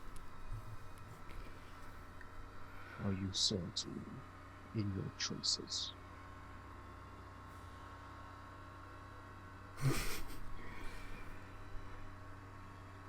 Yes. Yes. You watch as mist seems to form and gather around the eyes of this totem, reaching out and taking a form. For you, Pyre, you stare up into the giant beak of a raven as it seems to form the neck and the wings. For you, Sin, you watch as an impersonation of Umbra, a panther, begins to form. The sleek head giving way to powerful shoulders as these mist-formed creatures loom across both of you. And very gently, almost tenderly, they reach and drift down till the eyes meet yours. And behind those eyes you see a wealth of knowledge, power, and an ancient entity as beak and jaw open and very gently caress the skin of your neck as you feel them touch. Higher, you take 45 points of damage. Then you take 32 Oh, thank goodness. as half of your remaining vitality each is drained. And in that pain, you feel a question. Will you pay the hard price?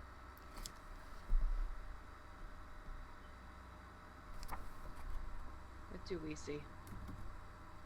You see, yes, these mist-like creatures form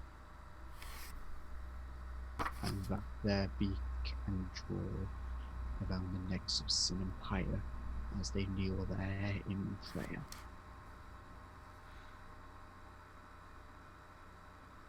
Question hanging heavy in the air and in the very atmosphere around you, pressing down upon all of your shoulders with impatient patience, despite how odd that sounds. It's the only way you could describe it. As if this moment has been caught and held in place.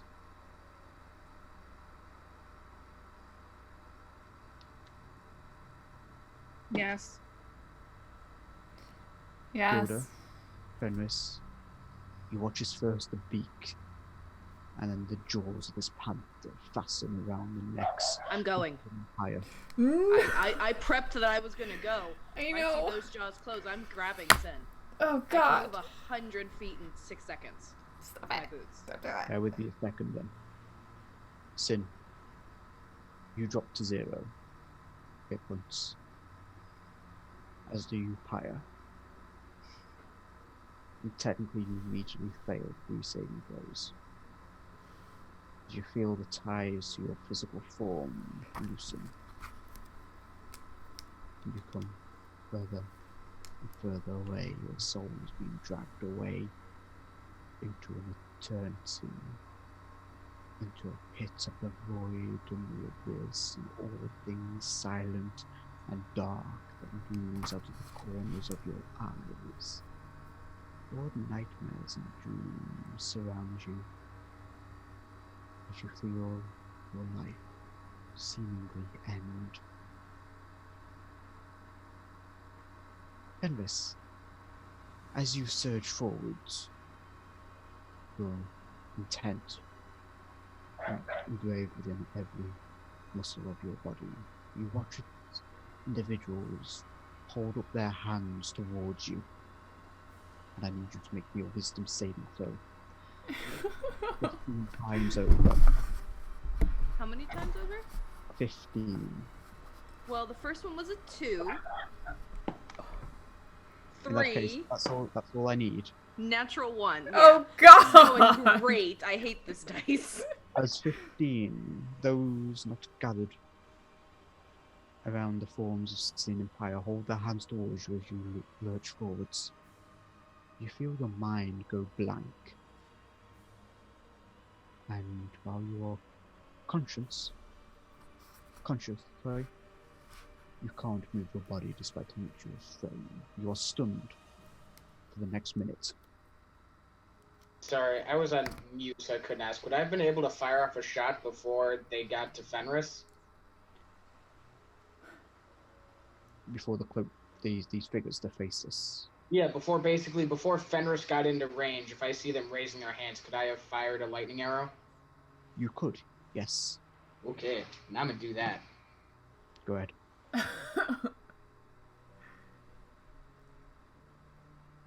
I will say, Fenris, the reason you're stuck for so long is from the amount of force pressed upon your head. You get the idea, individually, it wouldn't be this much of an impact. Did I get to Sin or anything? Because I mean, I'm incredibly fast. Put it this way: you triggered a held reaction, they triggered a held action. So you went to move, started to move as soon as you entered within 40 feet of them. Sorry, no, as soon as you entered within 30 feet of them, you stopped. Okay. So you're 30 feet away. Yeah. Gilda, your So turn. it was a 19 to hit the guy. Roll damage. Okay.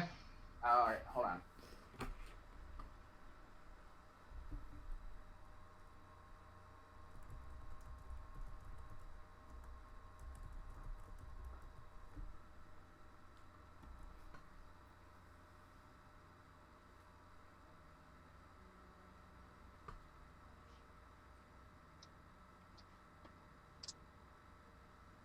He takes 23 total, because this is a lightning arrow, and then everybody within 10 feet of him needs to make a dex save.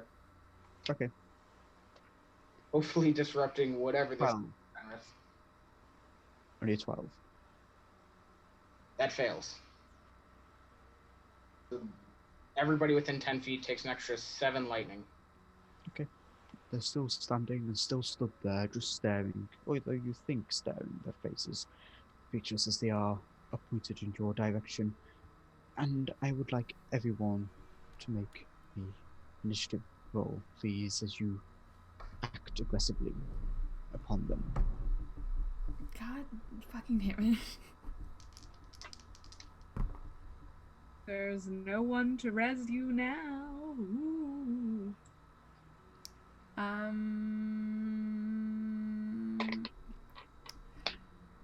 Okay. 21. I would ask Jesse if Umbra and Sin can roll separately. Yes, I've got separate dice for Oh, them. wait. Empire, you two are included in this. As Okay. well as you Drop my roll dice. trigger on your turn, as Gilda and Fenris make aggressive actions towards them. Is this before we Is this hit during? 0? And... Is this as we are? Yeah. This is as you hit 0 and you fail your death saves. Great. Cool. All right. So, I'll go one by one. Gilda, what did you get?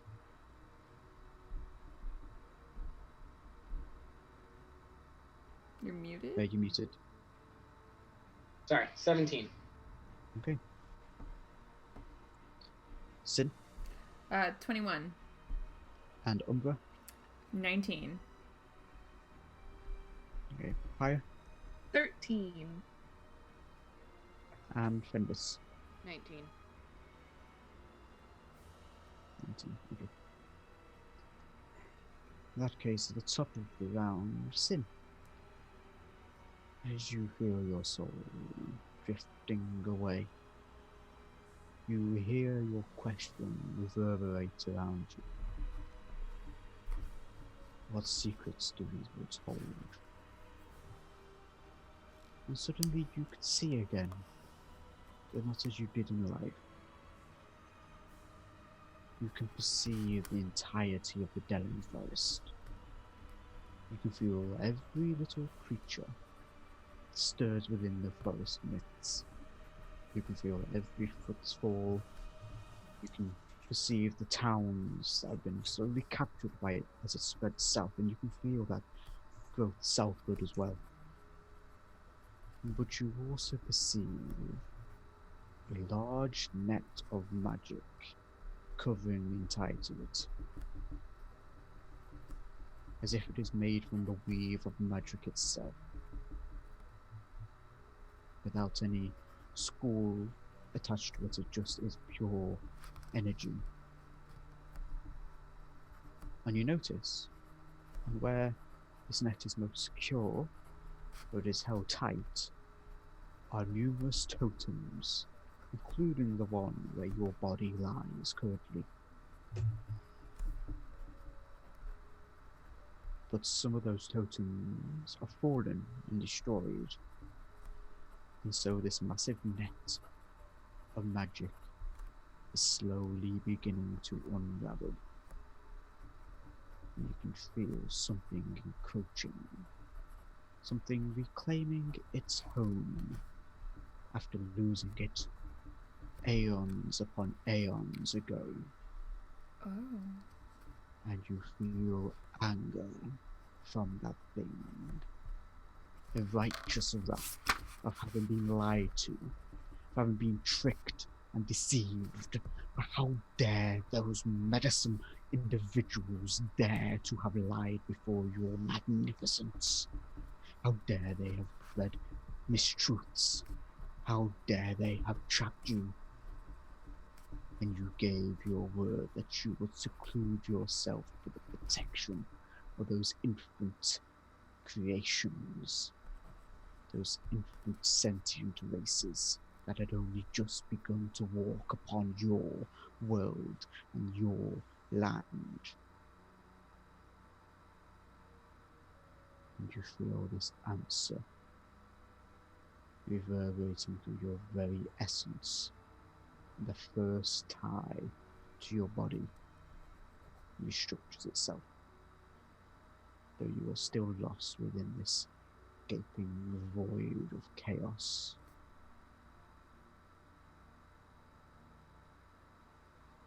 Umbra is up next. What does she do? As you see, to her perspective, her mistress fall dead.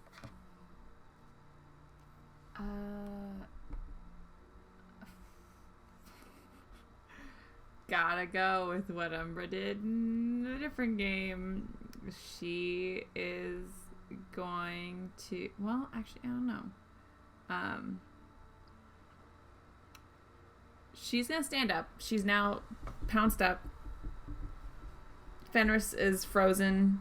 Gilder shot an arrow. And she's doing that, like, cat thing where... wow, there's so many cat games I've been a part of this weekend. Where she's crouched and she's ready at the sign of any false movement from the other guy, from the enemies. She's going to pounce. Okay. In this case, though, they haven't, other than raising their hands, Yeah. they haven't taken the action. Is that enough to trigger? Or No. is she still ready with action? She's like, if anyone gets close to Sin or Fenris or Pyre, Okay. she'll launch. If they're standing there, Okay. Then. Good to know. There are a few, as I say, close to Sin Empire. Those that said they would wash over your body and ensure you didn't come to harm, but they aren't touching you Yeah. or if any fleshing. hands go anywhere, Umbra's Okay. launching. Good to know.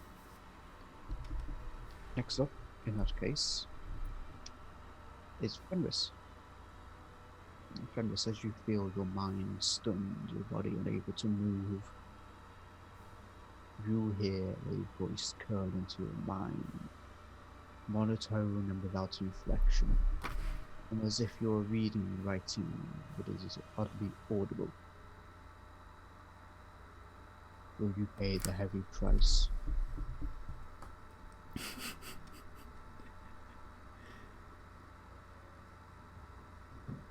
that what they did?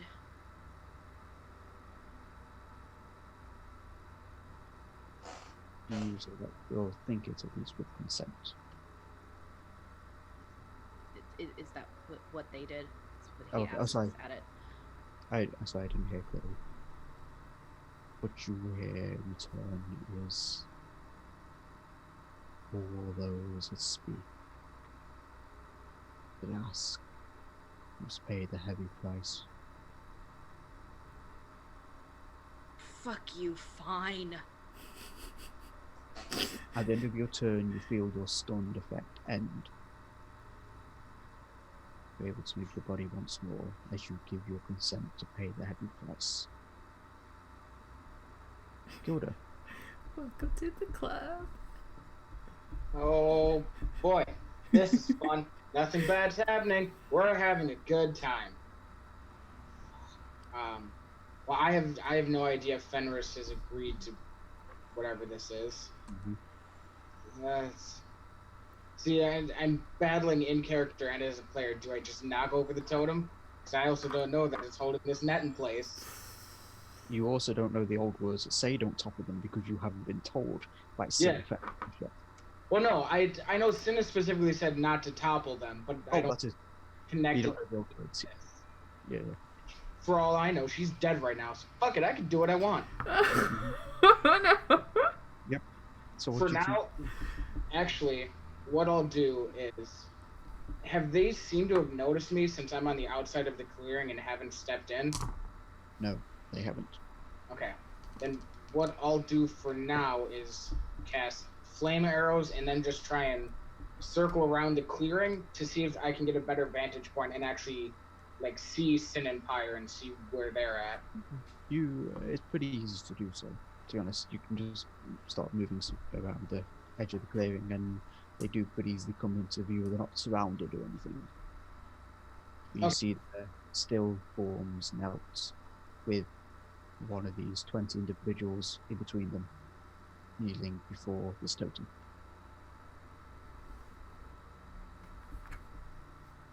You're muted.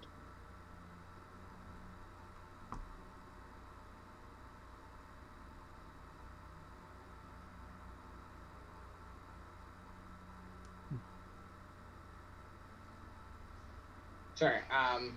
Yeah, that's my turn. I'll just flame arrows and then circling around a little bit. Yep. Is that a roll to attack? No, flame arrows just puts extra fire damage on my attacks going forward. Okay, but you're holding your actual attack. Yeah, but not actually attacking. Yeah, because flame arrows is an action. Okay, good to know. In that case, you see these individuals, these featureless faces, just staring at Fenris. Okay. Okay. You do also see, as you end your turn, a snake mist seems to pour forwards from the inside of the head of this totem. And unlike the faceless ones, it turns and stares at you, Gilda.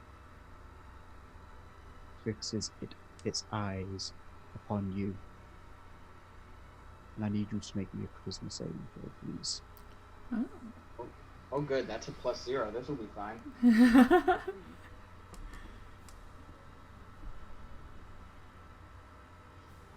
Oh, it was an 18, then it rolled over to a 2, so it's a 2. Ooh.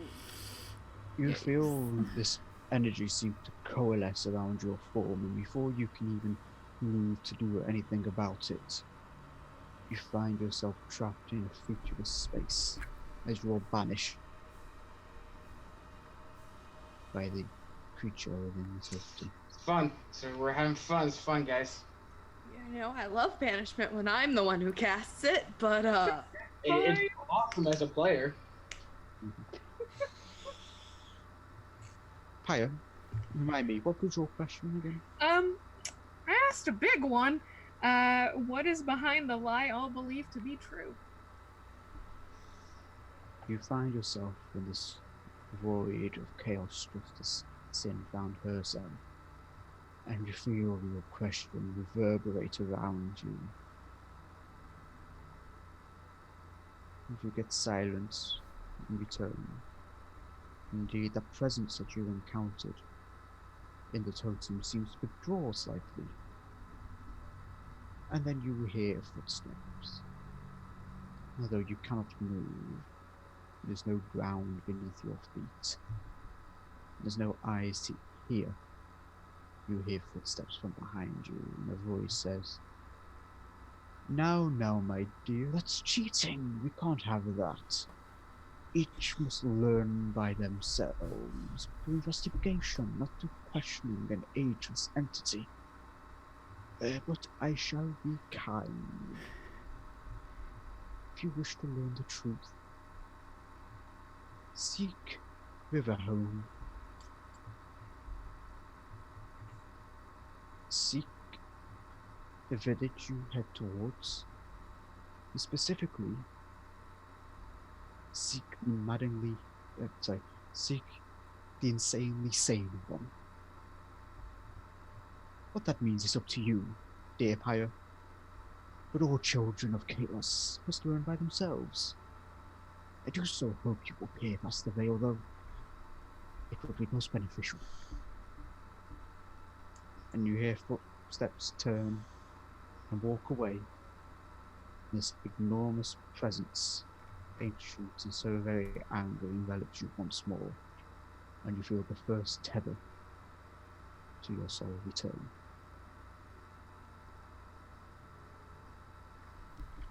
Gilda, Fenris, you watch as the faceless step aside and start to form a passage for you, Fenris.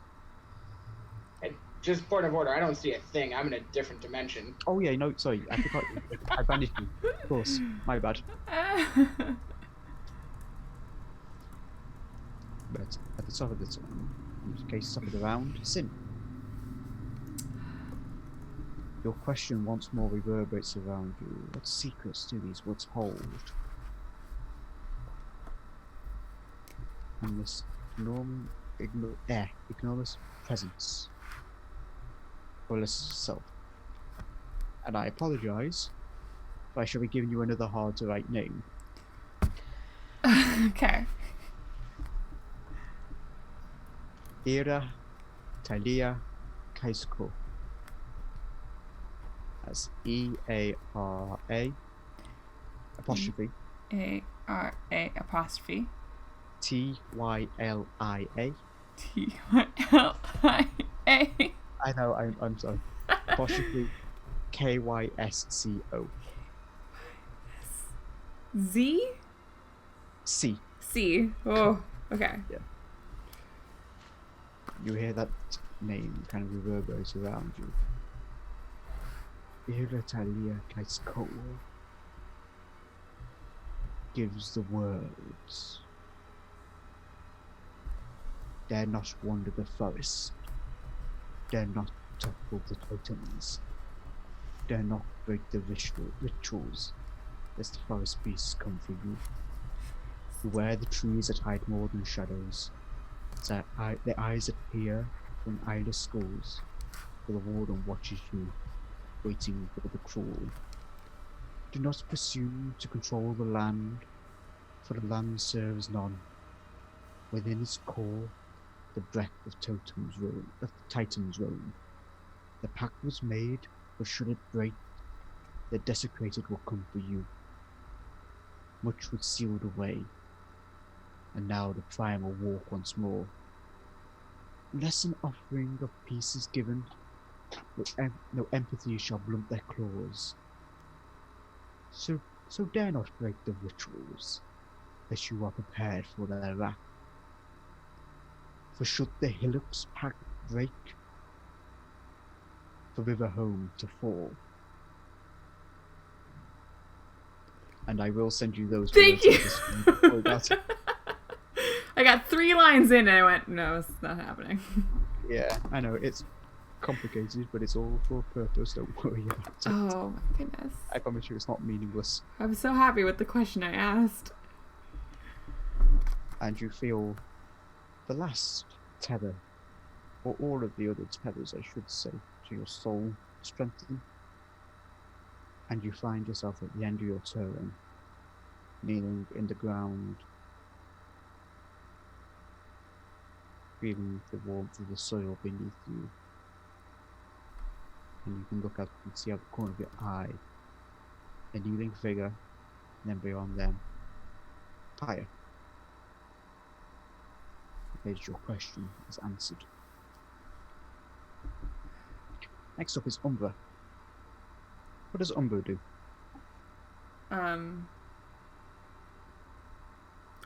Did I get up or lift my head or like? No. It's like at the very end of your turn, Okay. you couldn't make any action. Do anything, I'd say. And Gilder's been banished. Mm-hmm. Is he still there? No, You've been No. noped. You're gone, right? Mm-hmm. Umbra's running for me. Okay. Umbra. I'm not runs running. Umbra's like. And I need her Bah, to bah, make bah, bah, bah, bah. an intelligence saving throw Okay, Umbra, let's see how smart you are. and a wisdom saving throw. Okay, Umbra, let's go pull up 2 No, d20s. Umbra, she's smart. Oh, Jesus. Alright. Or 3 mental stats, please. Have a save. Okay, alright. I'm just gonna quickly. Okay.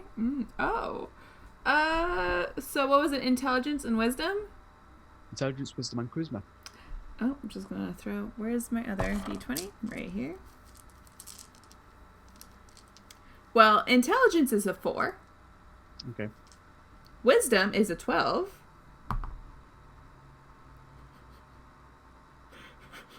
Charisma is a 3. Okay.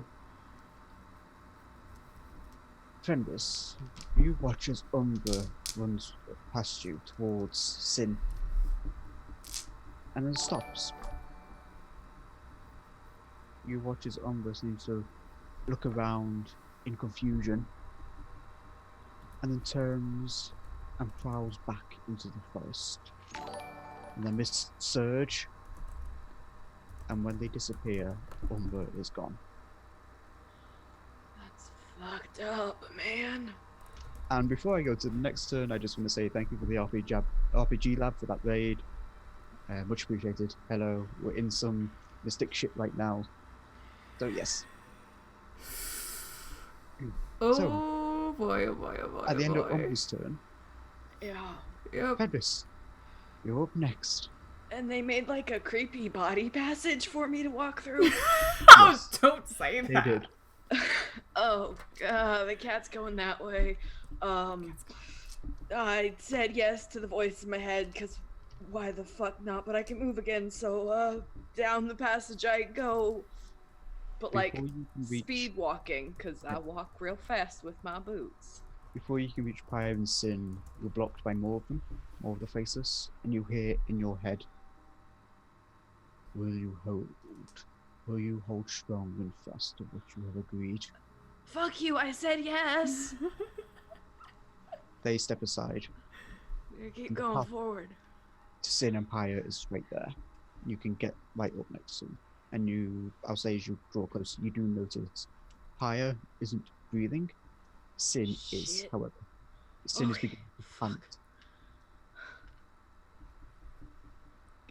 Can I do anything else? Have I? What else can You- I do with my turn? I'll say you just use your movement right now. So you still Okay. have your action. Cool. I just want to get right next to Sin and like turn her face towards me, like, hey. Do you slap me? Is it your turn to slap Yeah, me? just gentle. Because if I actually slapped you, it would hurt like a motherfucker. Because I'm a monk. But just, hey. By the way, I forgot. Sin, you're up to 1 hit point. Thank God you didn't hit me. Taken out by the monk. I was just thinking about it. Oh, thank God you're back. Go to sleep. Go down. But Sin, your eyes slowly coming into focus properly are turned and you see the panicked face of Fenris next to you. Hey. What? What? You're okay. Did you do the thing? Did the voices talk to you? Yeah. What is happening? So much. Should I have said no? I'm gonna No. look towards the totem. No. Fenris, you hear in your head, ask your question in an ancient and powerful voice which stirs your memories. There's a presence that you remember from staring into the eyes of that scorpion. Oh, it's that Presence that warden sent guy you into again. madness.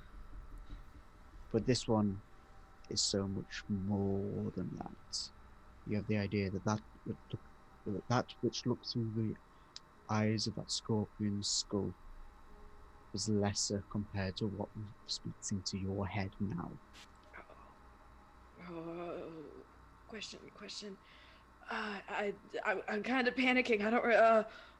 But there's one question. There's one question that Fenris has wanted the answer to for a very long time, and I think as he's panicking, he's not thinking about the current mission.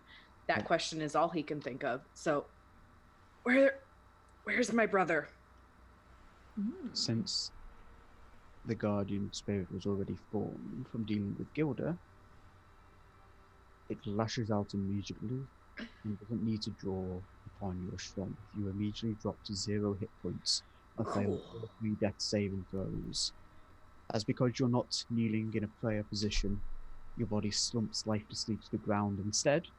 There was a reason they knelt. You feel your soul push and then pull into an endless void of chaos and nothingness. Can I just like rub Fenris's back and be like, good luck, friend? You can, yes. And Fenris, that's the last sensation you have as you're pulled into this Cool. void. Dead now. I'm gonna just mark my HP as 0. That's Yeah. fun. Gilda, you're trapped in a featureless void as you're banished in a mini dimension. Okay, bye. Do you wish to try and do anything? You are, I think, incapacitated, so you can't take actions and like, but you can if you want. Speak, I will say. Mentally or verbally. Yeah, no, he's just banished. So, yeah, that's my turn. You don't He do doesn't anything? trust this void. He's not going to call out to it. Okay, fair enough. In that case, Always trust the at the void. end of your turn, it's the spirit's turn. And Sin, you're the only one there to watch as it just disappears into mist.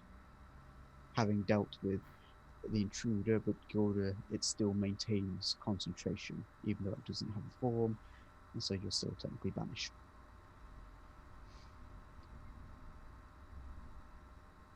Pyre, you assume that your question has been answered, that you should go back. But again, your question reverberates in this void around you. What is the truth behind the veil? And you see without eyes a tent that you were in not too long ago. See the hunched and aged, but still strong and giant form of Valen. Over the desk, his head in his hands. And at his side, you see Lyrissa, her hand resting in between his shoulder blades and running in comfort. And it takes a few seconds after this vision is granted onto you to hear their voices. Are you sure this is the best course of action, Irisa?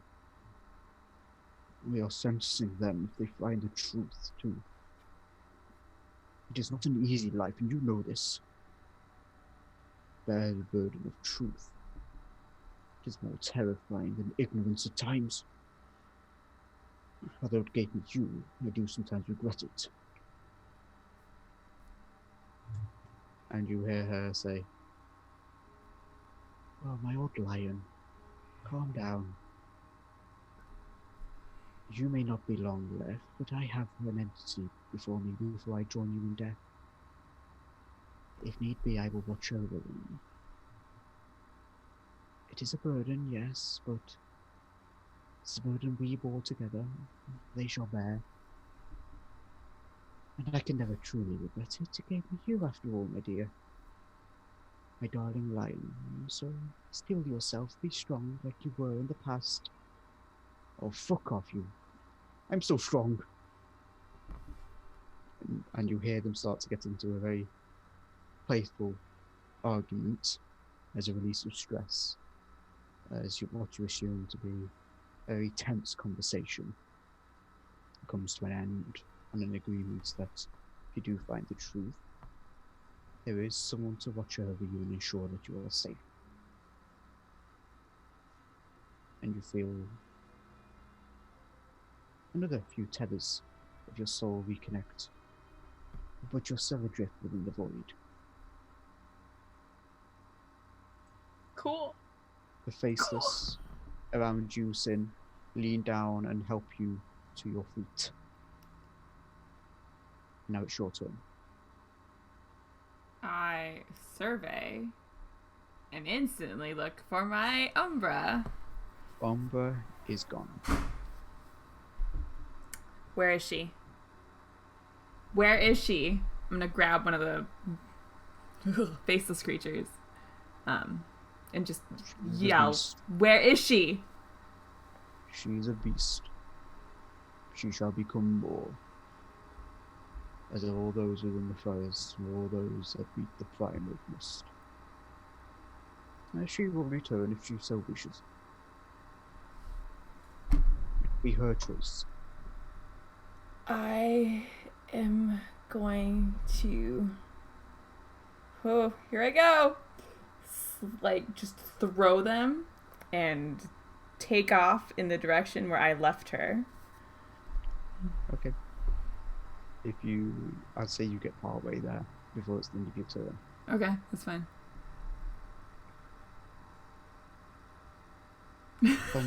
Umbra is now removed from the initiative. Okay. So I'll cross it over. Fenris, you are adrift within the void, and you feel your question of where is your brother echo around you. A form begins to appear, one very, very familiar to you. Sin steps out of the mist of nothingness, and then Pyre, then a number of others, and finally your brother. Then their surroundings begin to coalesce. A stately room, a crackling fire, a large desk behind which sits a very imposing and large individual, featureless from the robes they wear. And you hear their voice, which sounds as if 1,000 voices are speaking at once. Young and old, male and female, with different accents and inflections of different emotions, all cascading over one another into a single voice. I do so hope you all find the truth. As you all know, it is best the veil is torn down, and it would be good for my plans, I will admit. I wish all of you luck. In the name of Uranus, I pray that you succeed. And you watch as one by one, each of these individuals are approached by masked and cloaked individuals who lead them out, and you watch as Sin is led out, and then Pyre, and then a number of others, and then your brother is too guided out of the room. And the illusion around you, the image around you shatters, and you're back within the void. And you feel the first few tethers to your soul reconnect. That didn't answer my question. Where is he now? Gilda, you are so banished. To do anything. Struggling fruitlessly against the void. I apologize for this, but you did make the aggressive action. No, don't apologize. This is what happens. This is fine. Pyre. Okay. The void takes a form around you. You see a giant mountain within an endless desert, and then you appear within the mountain, and you can see a collection of individuals. One of them naked for some reason, one of them a centaur, one of them a gnome, and a few others, a human, a half-elf rather, and a couple, and I don't have my notes on me, I forgot the other one, sorry. A number of individuals. And you can sense nearby them there is a giant chain. Although what this is chaining, you don't know. And then you appear somewhere else. It's a small village in the middle of a hilly area. And you can see another number of individuals delving into a cave system. And you can see another chain reaching into the nether. And again, you see your vision dancing around different areas of the world. Always number of groups approaching a place with a giant chain built of shadows almost. And then you draw back, and you see, impossibly from a cosmological point of view, you see the planes spread out before you. Every plane, major and minor, pocket and otherwise, is spread before this void. And you can see on each of them, on each of the major planes, there's a collection of chains that disappear into this void. As the final tethers to your soul reconnect and you're pulled back, you have the perspective of seeing each of those chains connect to above each of these planes giant beasts of shadow that writhe and twist in their forms, never settling, always changing. There's an infinite cold from them that feels so very familiar to the cold that accompanied that voice that spoke behind you. Creatures of chaos, chained before you as you are pulled back into your body. You come back to panting on the ground. The faceless reach down and they help you to your feet. Did they say anything?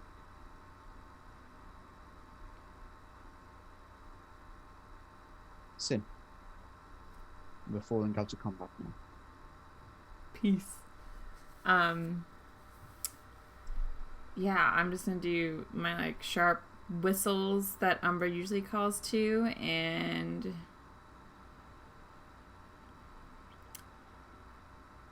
there's no response. I know. And I think about what I've seen, what has been shown to me, what the forest and everything. And I think I'm just gonna go back the way we came, kind of just in a panic. I'm not crashing through brush and trees. Okay. You go to do so, but as soon as you step into the forest, it's different. Okay. You have been picking your way through it for 2 hours now, and you know that while the trees are close together, you can pass through them. You do have to be careful with the roots and such, but it's a bit difficult, but you can move through. Only now you can't. The trees themselves seem to reach out with gnarled hands that hook and claw at your clothing and pull you back. There's no passageway before you, but a thick, dense collection of trees that do not let you past. I'm going to snarl and look up and try to climb a tree. You go to do so, and it's almost like the branches move and shift out of your way as the mists roll heavier and heavier in around you. And when your vision is completely cut off, when you can't even see the nose in front of you, the mists fall away and you're back within that clearing where Pyre and Fenris are. And I'm just going to scream, "Where is she?" You hear a voice stir within your head, the one that came from the totem. She will return if it's her choice. For now, seek the marked. Present withdraws. Seek the sorry? Sorry, what was that? Seek the marked, and the presence begins to withdraw. Okay. And then you hear, find the hillock. And then it's gone. Which stirs your mind. And you remember the true words that you heard. And the reference to a hillock. Yep. There it is. Okay. Gilda, I sit down on the ground and I'm just... you come back into reality. And you can see everyone gathered. And Sin is there, Pyre is on her feet. And at this point, Fenris too is pushing himself to his feet.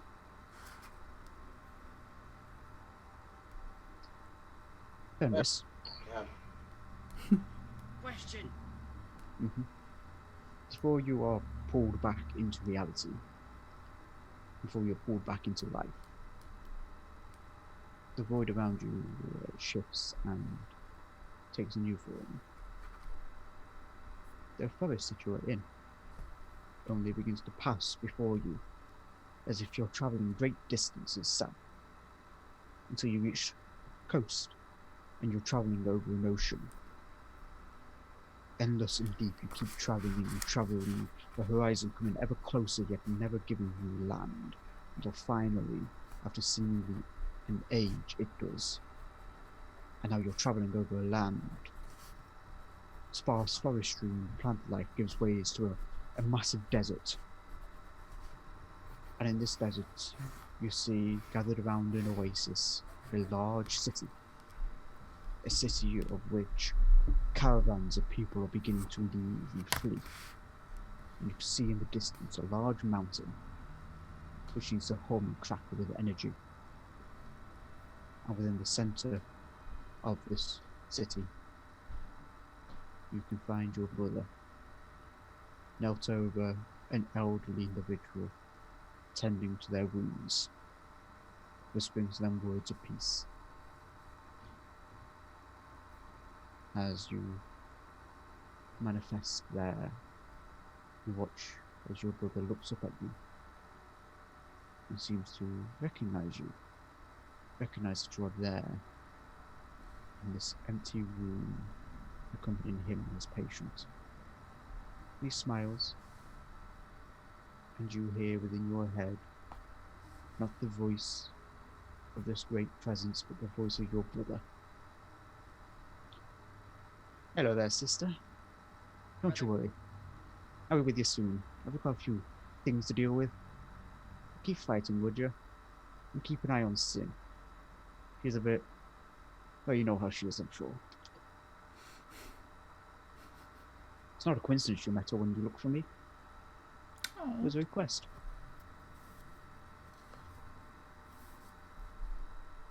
So keep fighting. I realise it is his sister then. Oops, my mistake. Get those mixed up in my head. Sorry, meant to have your brother say brother, not. Anyway. So keep fighting, brother. And don't worry. I'll see you soon. Stay where you are, would you? Some dark forces are beginning to gather. I'll come find you. Got to pass beneath notice. And as you're being pulled back, you have the opportunity to say one thing to your brother. What do you choose to say? Better fucking hurry up. And as you pronounce these words in a voiceless voice, you're pulled back into your body with one hit point. You are knelt on the ground before the totem, panting heavily. And then slowly being helped to your feet. And it's as the three of you are standing that you, Gilda, pulled back into reality as the Guardian decides to loosen and then release its banishment upon you.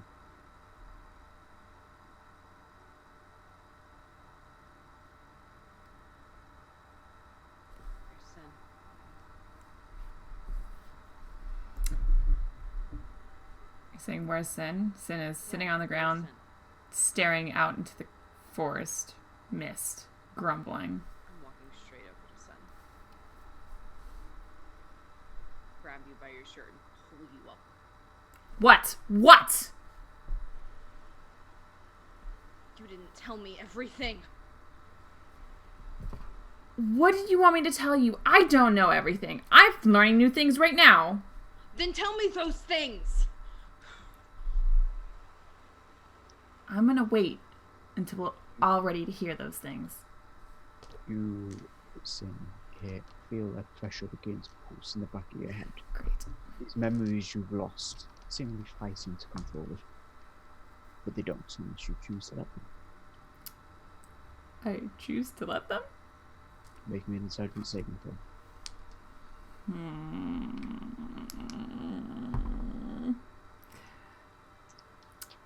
Is this intelligence? Oh god. Mm-hmm. Oh god.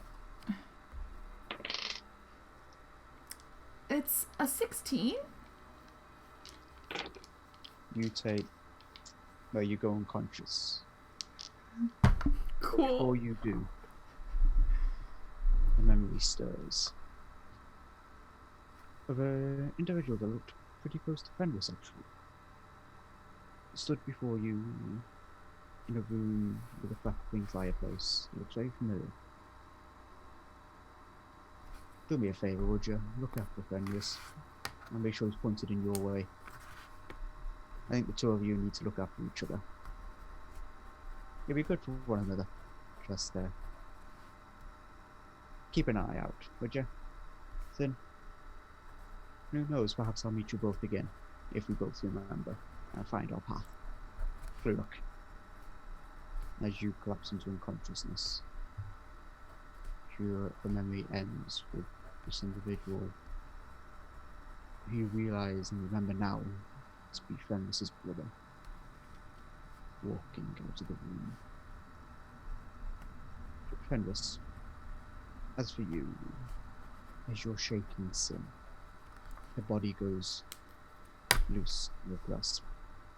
Ah, fuck. Help! I shook her too hard and now she's broken. Broke her! She's broken in every sense of the word. When I see Sin drop, I'm just not even gonna think about it, and Abyss will just spare the dying. Cool. My brain's exploding. It's fine. I don't give a shit right now. And I'll head over Gilda. ambling in that direction. Okay. So Gilda and Fenris, you watch as fire comes ambling over, and as you do so, some unusual words spill forth from her lips. Unless you know Abyss. Nope. In which case, it's still I on you. do. Okay, in that case, Fenris, you hear not words, as it were, but a arcane language in Abyss, spilling from Fire's lips, as a kind of glow seems to shimmer over Sin's form. I promise I didn't build Gilder to find out everything about Pyre. And Gilda, I've been hard countered. from where you stand, You see an owl breaking through the mist that hangs heavy over this clearing and coming to land on a tree branch, staring at you. Swear to God, if you bring one more fucking owl in here. I'm just gonna ignore the owl and break through the tree line into the clearing. Oh, I'm gonna help out any. As you do so, it seems to look around in confusion and fly away. Okay, alright. Hmm. Yeah, I'll make my way over to Fenris and Shigner's not gonna help, just sit her down here for a second. And then do the old hand clap, and second level cure wounds. Okay. Oh, Oh, you sure do that? That's fine. so have I? You did spare the dying before I had a chance. She gets max HP, or she gets max dice if I cast. So Whoops. So you get back 12 hit points, Sin. So I'm at full health. Is that what I'm hearing? You're at 12. No, If- you're at 12. Oh. If Fire- Fire casts it, it's maximum healing from the die. mm-hmm. But also, she's been hiding her cleric ways, so Gilder wouldn't know that. That's true. Your fault. Okay, so So basically, Sin is at 12, Fenris and Pyre at 1, and Gilda is at what you were at the 84. beginning. 84. I'm at full Get ready health. for that heart. Fine, just Gilder go in the front. I think we should rest here I think for that the we night. need to sleep, and then we need to fucking talk about a whole lot of revelations and your magic hands, apparently, Pyre. I don't. They're not. I'm not. It's fine. All of you hear a voice in your head. You're welcome to stay here, but would you prefer to be on your way? And you can see the faces are gathered and all staring at you, their hands crossed before them. We're injured. Obviously. I'm You- pretty sure a breeze could kill some of us. That is true. Where is it that you seek to go? Those that wander the forest do not wander aimlessly. If they are We're wise. looking for a village. It's a village by the name of Riverhome. Riverhome. I see. Are you sure? None have known of Riverhome for aeons. It is nowhere nearby. What is the name that they gave us, guys? Or am I the only one who knows Riverhome? I think you're You the don't only. know you don't know the name of the village. I will say, I'm Pyre, just. and I'm sorry if I didn't give this clearly enough. You're being told to seek That was- Riverhome. You're not yet seeking it. But it's probably not the village you're going towards. Yeah. Oh, okay. I'm I should have going. made that clear. My bad. That's okay. I'll just hold up the map that I still have and like point. This is there. Ah, Durin's Hollow. Sorry, I should have said that more clearly. I was wrong. Place. Yes, please. Durin's Hollow. I'll put it into the Zoom chat. Don't worry. Thank you. Thank you. We're all like, I'm like, Dolan? Dolan's. Dolan? Durin's Okay. Burrow. Don't know who's with it. Very That's well. not Perhaps real. we can expedite your journey. And you watch as one of them claps his hands, bows his head, or its head in prayer. Just But then don't what- drop us in front of another scorpion. Don't worry, we're not that inaccurate. And you watch as the other 19, and you notice that the one on the ground is no longer on the ground. Oh. Although you can't actually tell them apart, so you don't know if it's the one before you or if it's the other 19, but you're watching the 19 rest their hand up on the totem in some form. And if anyone wants to make me a quick perception check, Am I still? Ooh, that's a good one. Am I still rolling You're with not. disadvantage? No. you're not though because you died technically. Ha ha! Haha. Ha ha! I rolled a 23. A perception. I rolled a 24. It's 20. Okay. Uh, 7. Okay. In that case, everyone but Fenris notices this. Sin, you most certainly notice this, actually. The totem here looks different from the totem you encountered by the scorpion. And you, Sin, having that realization, realize that one of the totems that was broken in your vision, as it were, Mm-hmm. was probably that one that you previously encountered. Or one of them was the first totem you encountered, I should say. Sorry. The heat is making my brain mince words. So the first totem you encountered was probably a broken totem.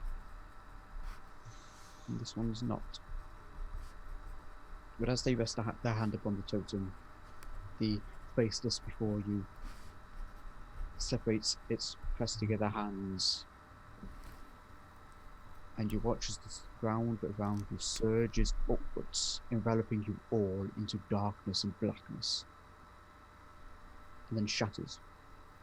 And you're no longer in a clearing. You stood on the edge of a town of wooden buildings. It seems devoid of people on the streets, at least. You can see in windows a few burning candles. And all around you, and all around the town, is now a forest. The Delon Forest, as it spread south, obviously consumed this town. And a faint mist, or I should say heavy mist, but faint compared to what you've been experiencing in the forest itself, stirs on the ground and reaches up to press against your hips, almost entirely consuming your lower half of your body. But you are, assumedly, on the outskirts of Durin's Burrow. Hollow? Burrow. Burrow? Burrow, yes. Oh, I totally wrote the wrong. Let me Americanize it really hard. I totally just wrote the wrong I- word. I had something else in mind, a different town's name in mind, which has hollow, but I mixed the two words in my head because the bloody heat. No, I- it definitely good. says Durn's Burrow. I just wrote, so maybe the heat's getting to my head, even though it's We've not all that. been through a lot. But before you, you see what's probably the most well-made building in this town in the borough. And it has above its door a sign. 3 Foxes Inn and Tavern. Oh fuck. Go there now. Walking towards it. Bar. Everybody immediately rushes in. Oh, drinks, yes. Alcohol, please. I'm going I'm to. gonna, oh, go ahead. Sorry, I was gonna say if everyone's rushing in, I'm gonna be like lagging behind, and before we go in, I'm gonna take one last look at the forest. Okay. As you do so, you notice what seems to be a dark shape in the form of lumber weaving between the trees.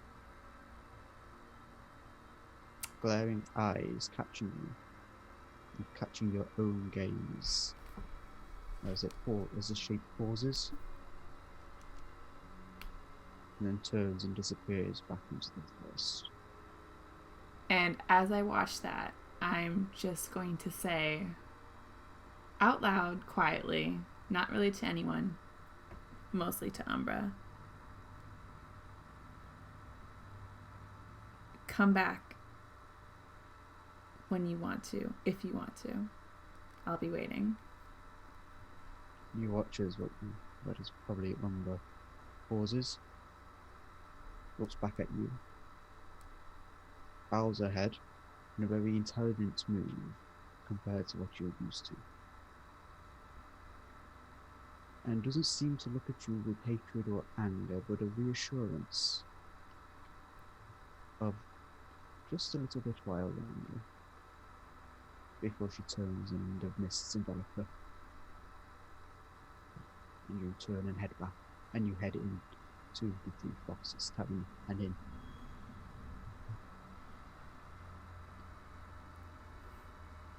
and I think that will be a good place for this to come to a wrap.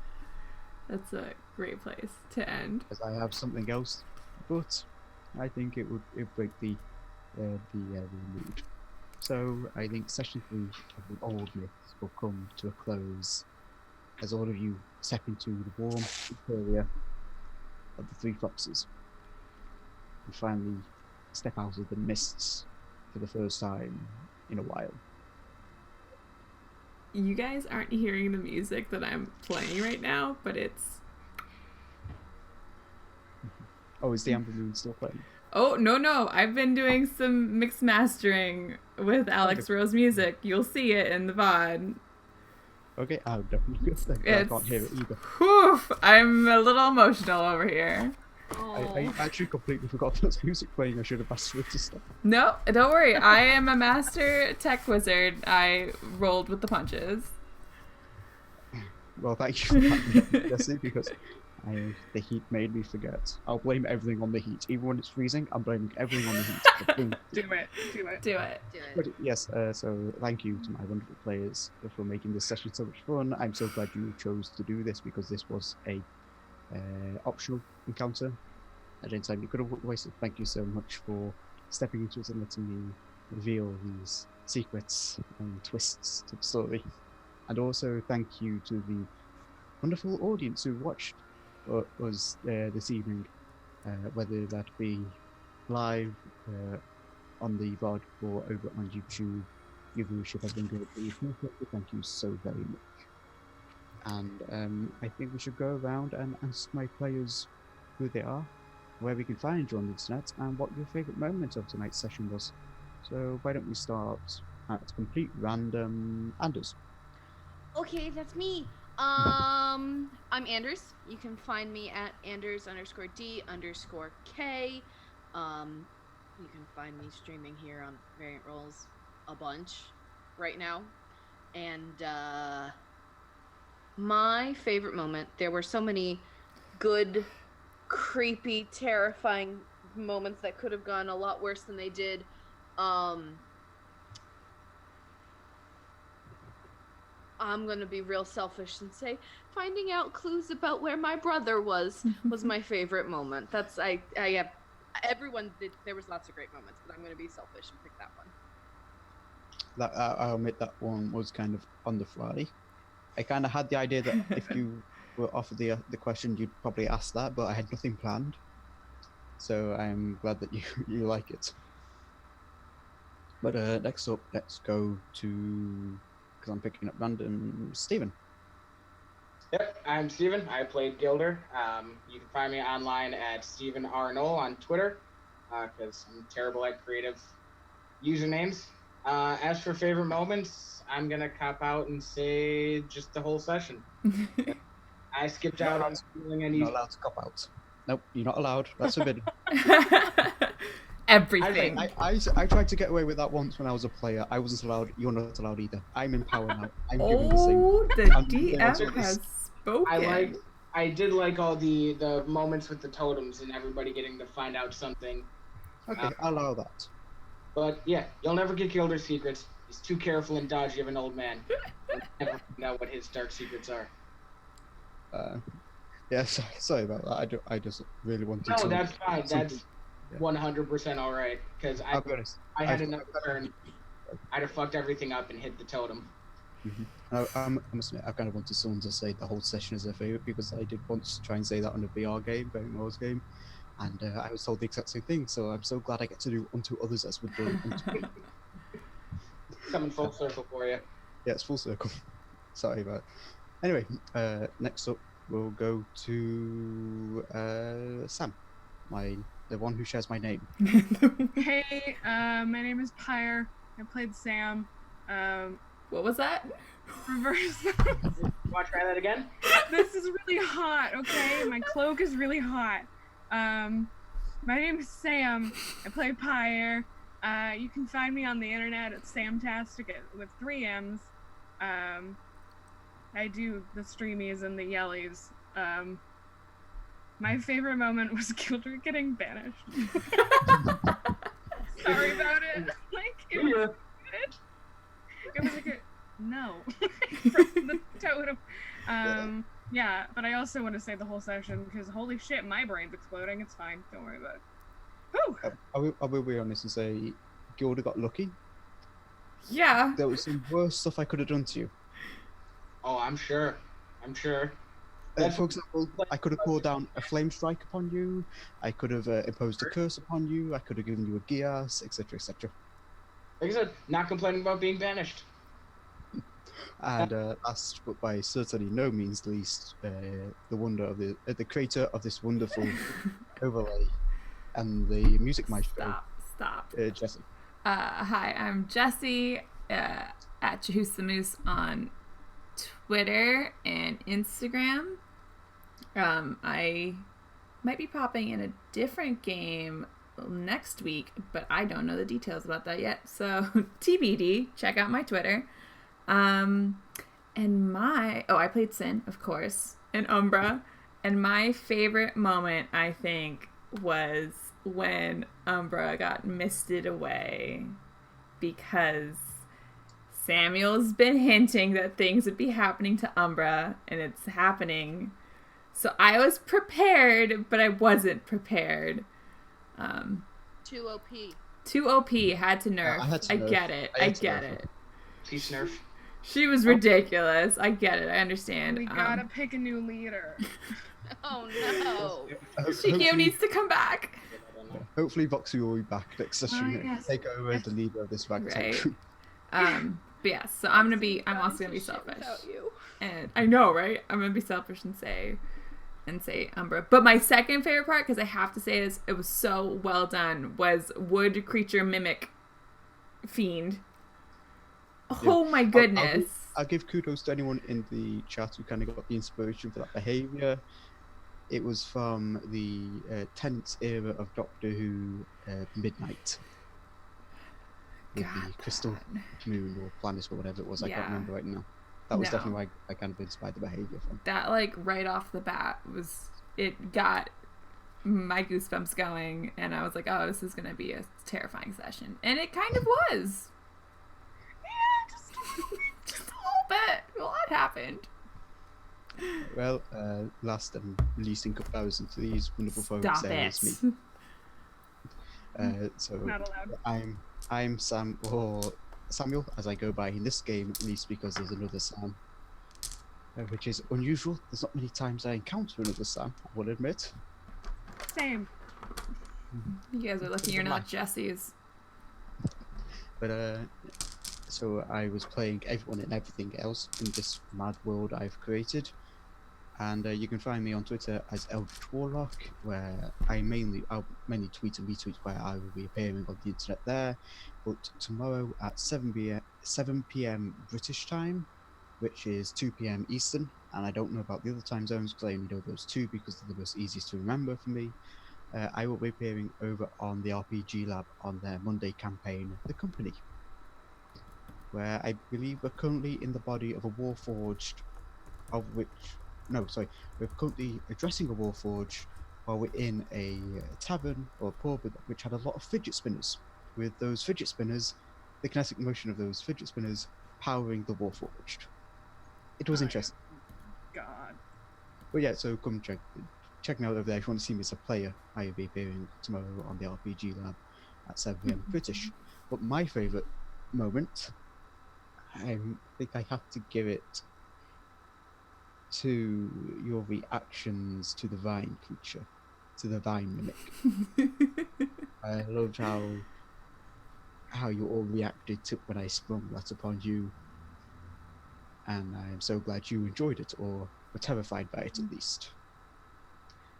But yes, final announcement from me is that any music you have enjoyed in tonight's session is the creation of the wonderful Alex Rowe, a composer who can be found over on YouTube, Spotify and Bandcamp if you want to purchase his tracks. Well worth a listen, and definitely music I've been listening to for years as a background music for writing and reading. There's not a lot of vocals, so it's got very emotional. I perceive it as. It's a good way of getting across emotions, and I definitely use that for my writing when I want to hit certain themes. And I think with that, that is everything. Yeah. I don't think. Are we raiding anywhere I after don't here? think so. Because I don't know how to do such thing because I don't understand Twitch. So Don't worry about it. yeah, that's Um, good. Don't worry about it. I don't know if somewhere